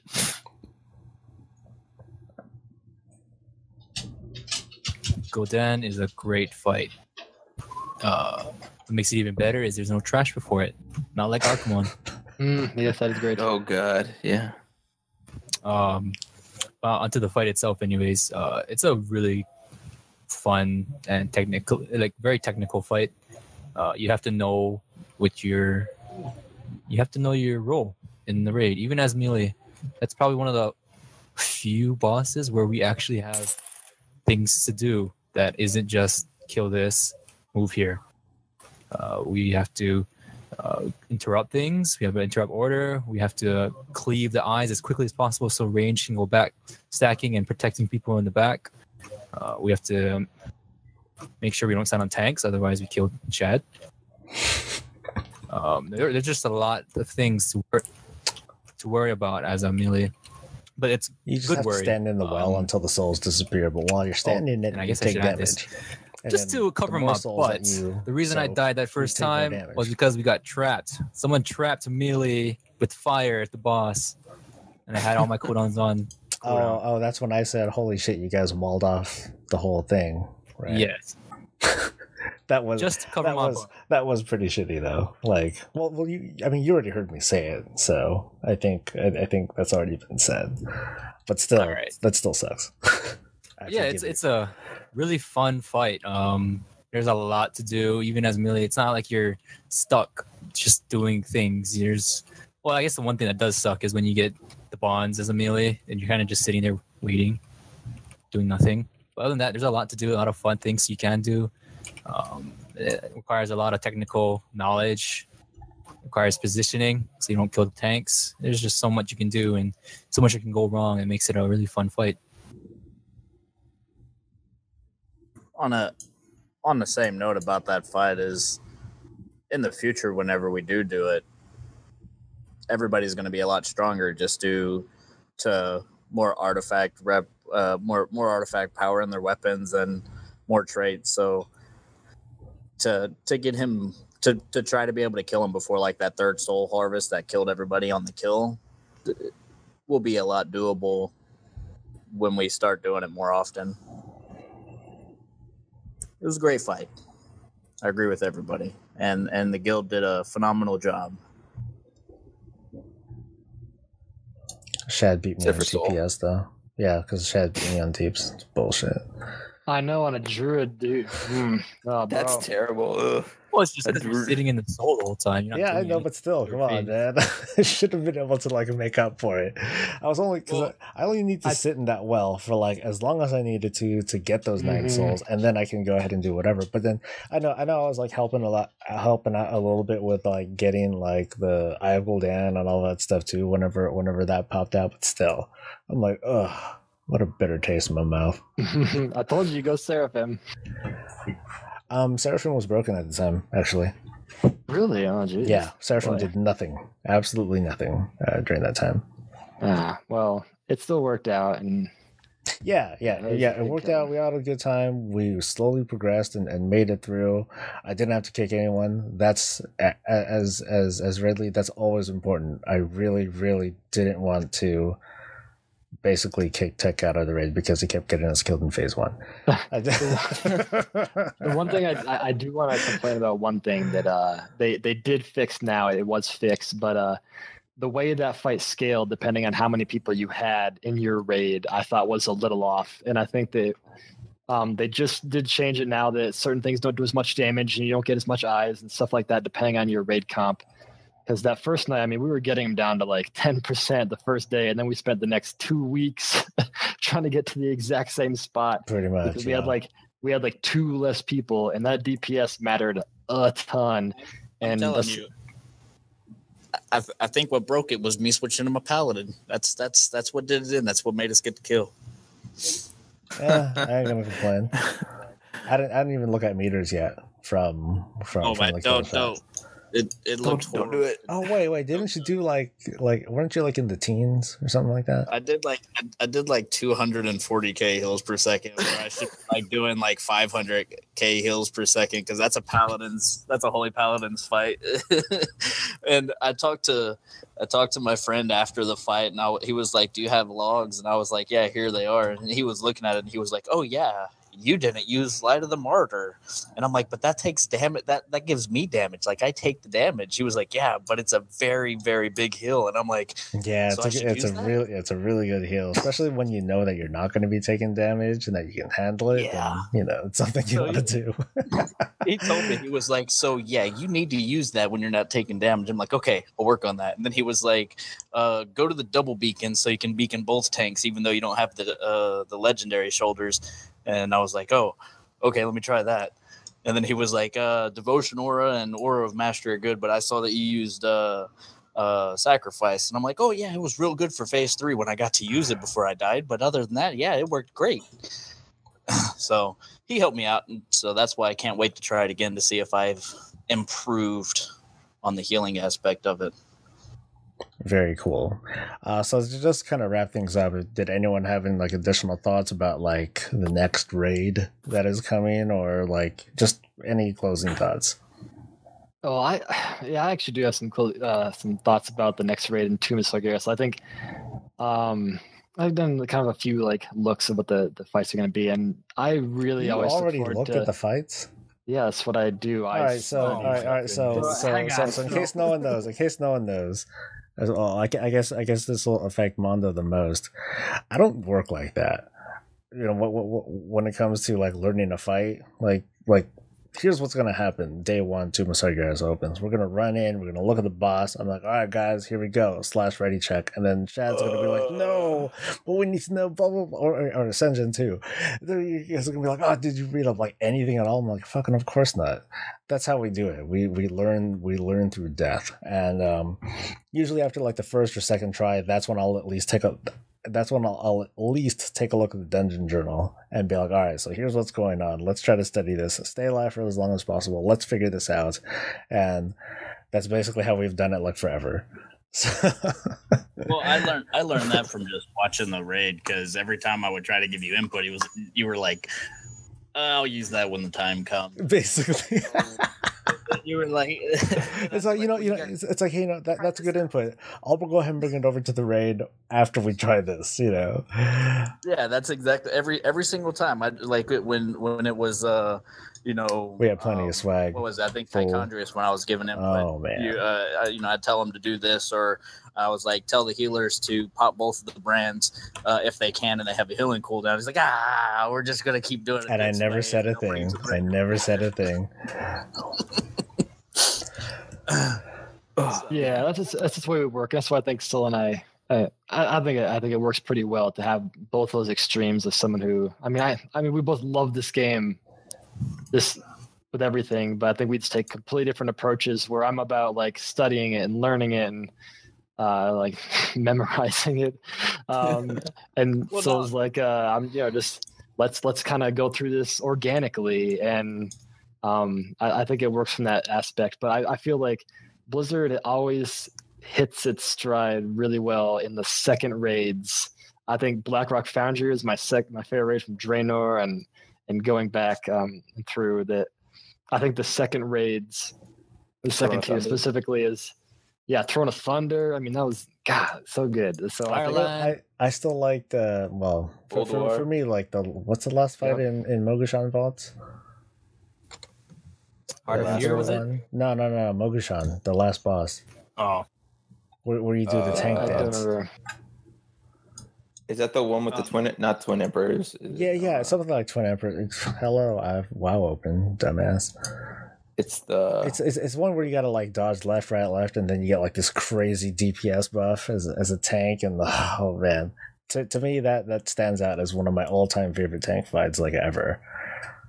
Yeah, but I mean, that's like I'm saying, like the second tier is always shines, and if the Nighthold is good, I don't know, man. I think everything looks good. I think the bosses look fun. They're interesting for the most part, and the trinkets look so much better. And I cannot leave this without talking about just the tank trinkets in this raid. I feel like almost like Blizzard was trying, and maybe there's like in Nighthold specifically, because even some of the ones in Emerald Nightmare were good, and maybe this has to do with Titan forging and all of that, and making all content relevant toward raiding and things like that. But I just think like when it comes to the tank trinket specifically, they were lackluster in every way. And I hope they do better. And I know Blizzard they've made some comments that, they're aware and they feel the same thing, that the tank trinkets didn't really live up to anything. And so hopefully in the future, that's something that they'll kind of go back and really rework. I agree with you on that. I mean, just in general, the trinkets by themselves between all classes weren't that phenomenal. I mean, as a resto druid, the top healing trinkets were, the map off of Star Augur, the trinket off of Hell Yeah if it procced haste, or the heightened senses in Emerald Nightmare if you can get it mythic version of it. But the cake, dude. The cake, no, not the cake was horrible. I tried it out as a resto druid and I didn't like it. It didn't I like work cake, that well. so fuck you, dude.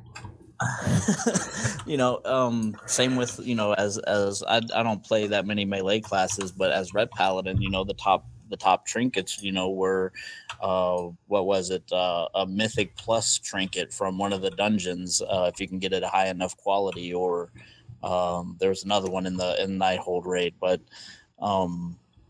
the new trinkets for Tomb, there's a lot of the healing ones that I talked about that in some other video, Doctor. There's a lot to say about it. For me personally, I'm hoping that they keep this difficulty progression from normal to heroic through Tombs, and actually making Tomb of Sagaris, not have some lackluster fights like Nighthold had. I'm kind of hoping that each one of the fights is going to have you do something completely different and not feel so dumbed down to where everybody gets to participate, with the simple fact that, as from talking with Mary and talking with Bucket and looking at the Holy Paladin tier sets, them just all buffing AoE healing, I'm assuming that there's going to be a lot of it. So I'm hoping for some pretty cool mechanics to come out of Tomb. That's me personally. That's my closing thoughts on Tomb. All right. I got to give my input real quick just because I got to head out now. As far as Tomb of Sargeras goes, I actually haven't looked too much into it, only because I'm in the mentality that I might not with the guild this time around with Tomb of Sargeras. I'm gonna try my hardest to be there for it, and we'll see. But I should be going on shift here within the next couple of months. I appreciate that. don't know if it's I'll be weird. off. I might, maybe I'll have one day off for progression, but who knows? We'll see. But yeah, I mean, if I can, I'm really gonna try to give it my all. I'm actually, I don't know if you noticed, I'm messing around on my rogue. I think I might be trying to bring the rogue in to the running here. Well, you and I talked about it. It's like, you know how we roll. You know how open I am. Like you come, you go, you go. As long as you're able to pull your weight, and as long as we have that kind of agreement in place, I won't feel bad about you not coming or asking you to step out because you happen to not have been around long enough to like get some gear or whatever. But otherwise, it's not a problem. So it's a problem. So just come on in, but with whatever you can contribute with, do your best, and I'll acknowledge that. Yeah, and I've always tried my best that when I do switch to a different character, I always try to bring them, bring my A game if I can, and come as scared as I can. Like I did with my Shadow Priest over I did the Demon Hunter for Emerald Nightmare and Shadow Priest for Nighthold, but I like to be able to do the Rogue for Two More Cigarettes. So we'll see. But yeah, I'm excited to see what you guys can do, and hopefully I can be Raid's open when you need it. Yeah, appreciate it. See, that's why. That's why I enjoy this guild so far is Soul as a raid leader. He's not making me feel like I have to play this class. That's kind of what I told you guys whenever I made the suggestion of switching to a paladin is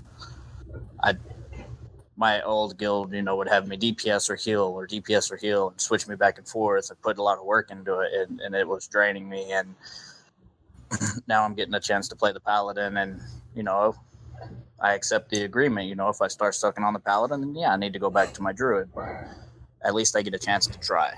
So that's what I like about this. It's you're not bogged down. You can try different things if you want to, as long as you can pull your weight, and that's why I like it in the guild. Me personally, everybody else just terrible people. Cole doesn't want to help me half the time, so I get AJ to do it. Oh yeah, I'm not gonna. I'm actually gonna do a lot more Mythic Plus stuff, so I can start doing like tanking videos based on like how to get through that stuff. So, yay me! I'm totally looking forward to that. I got a 13 for you to do this weekend if you want. Fuck me. Sure, whatever. Move anything from you? Nighthold was fun. I'm looking forward to, I guess, seeing a little more from melee side in Two More Cigarettes, but it probably won't be. Okay.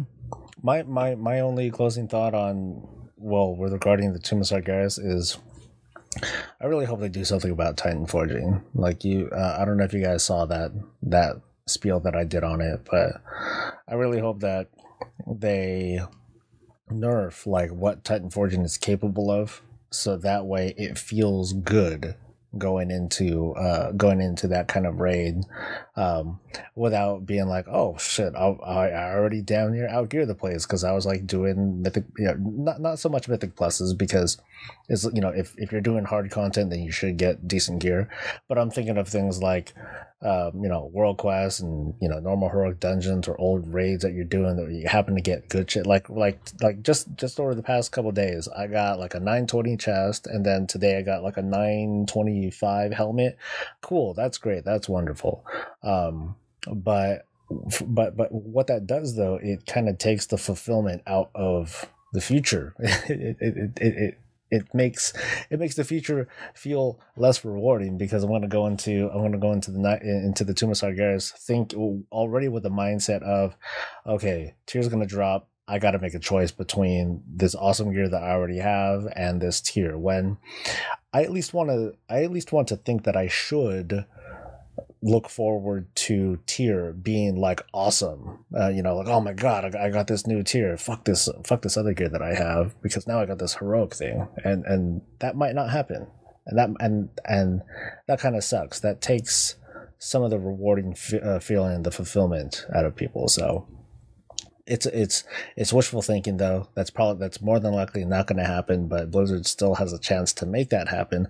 All they have to do is just not let Titan Forging get that high once they do raise the item level, because I'm pretty sure that they're going to raise the item level, the maximum item level of Titan Forging, as soon as Tomb of Sargeras opens, as soon as they open up the mythic version. So that's my thing. You know what? Yeah. On that note, I might actually have something. Go.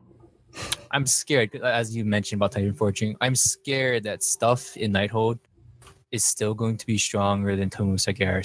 I don't want that to be the fact of the matter, where this trinket sucks. Actually, the trinket from Nighthold or the trinket from Emerald Nightmare, if I were to Titan Forge it, would be miles and away better than the trinket in Tomb of Sargeras, or even the tier set. This tier set is pretty crap. If I can Titan Forge the tier set in Nighthold, I'd be way off better. I hope that it doesn't end up that way. That's very unsatisfying. Yeah. Sorry, go ahead. To say on what Moof was saying about that is the Titan Forging, it can get out of control with, you don't even have to do Mythic Nighthold to get Mythic eye level gear from Nighthold. You just keep doing Heroic, you're going to get it eventually. But on another note, with, the trinkets from one raid being better than a trinket from the new raid, that happens from time to time. I mean, if you go back and look from the beginning when they opened up Karazhan all the way till now, the Drape of Shame from Maiden and Karazhan, the healing cloak, if you got it at 850 and you had an 895 or a 900 item level cloak in your bag, that 850 cloak was better because of the stats on it, the use on it, or the effect on it. So in that sense, I haven't got a chance to look at all the healing trinkets, and of course we haven't got a chance to test them out, but I'm, in my mind, the healing trinket from Star Augur is still going to be one of the better trinkets to use going into Tomb, and still being used through the progression of Tomb because of the chance of the effects that it has to give you. So that's just the way it plays out with characters. Now, as the Titan Forge goes, like Soul said, I hope that they do fix it to where it's more rewarding to get the gear. Yeah, and I'm not even saying that Titan Forging should be taken out. Like, the feeling of getting something like really cool while you're helping a buddy out, I think there's a certain value to that, but I think that there should just be kind of a limit to that, because that potentially affects your normal gameplay. Like if you happen to be a mythic raider.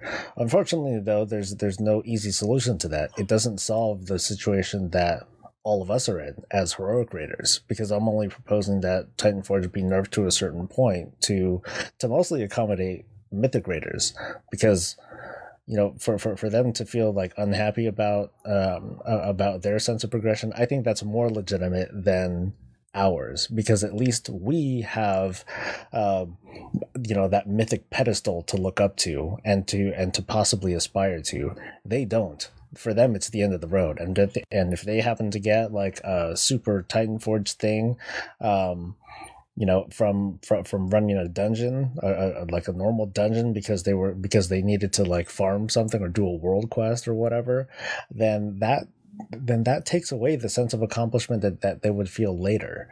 And well, that's pretty much all I've got to say. So, with your permission, I'd like to wrap things up.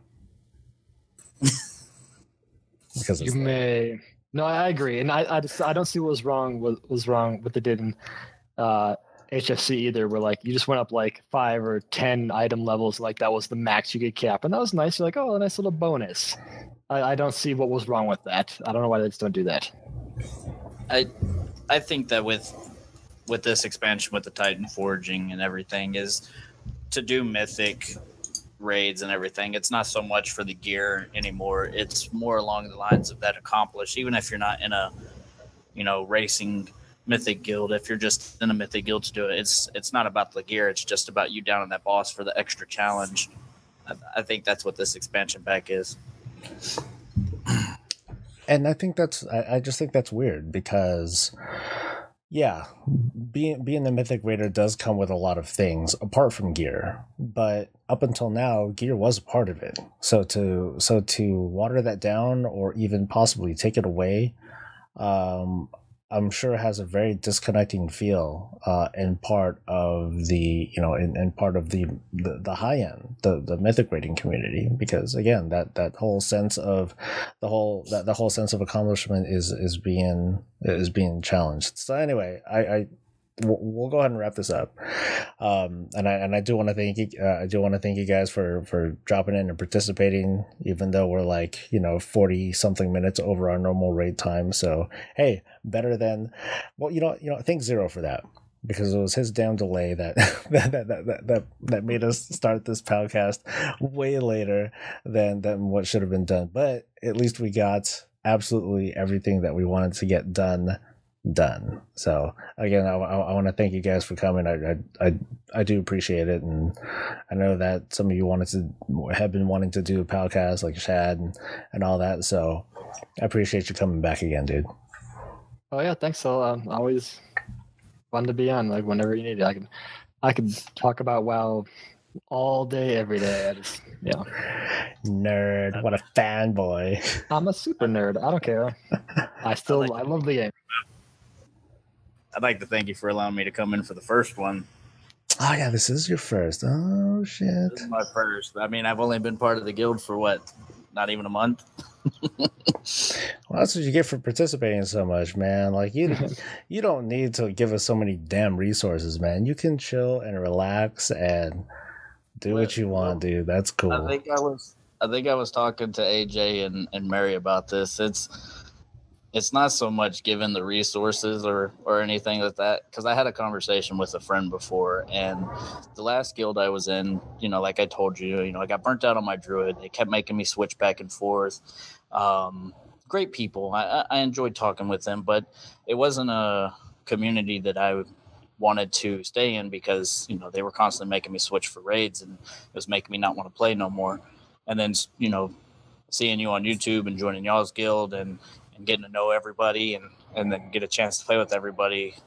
It's a guild, and it's an environment that I like to be a part of, and I'd like to help. So me giving herbs or giving enchant mats or going out and getting something that somebody needs, or running mythic pluses for people, or switching characters because I feel like it helps the raid team out. That's me contributing to a community that I enjoy being with. So, that's why I ask whenever I'm at work and you're streaming, if, hey, do we need more herbs, or do we need more flasks, or what do we need? I got this. Don't worry about it. So that's just me. What a darling face. Thanks, guy. I'm a nice guy. All right, so let's cut this off. Thank you again for coming, and thank everyone else for watching, and let's get out of here, all right? Yeah, everybody goes sucks. I gotta work. All right, thanks for coming. I'll see you guys.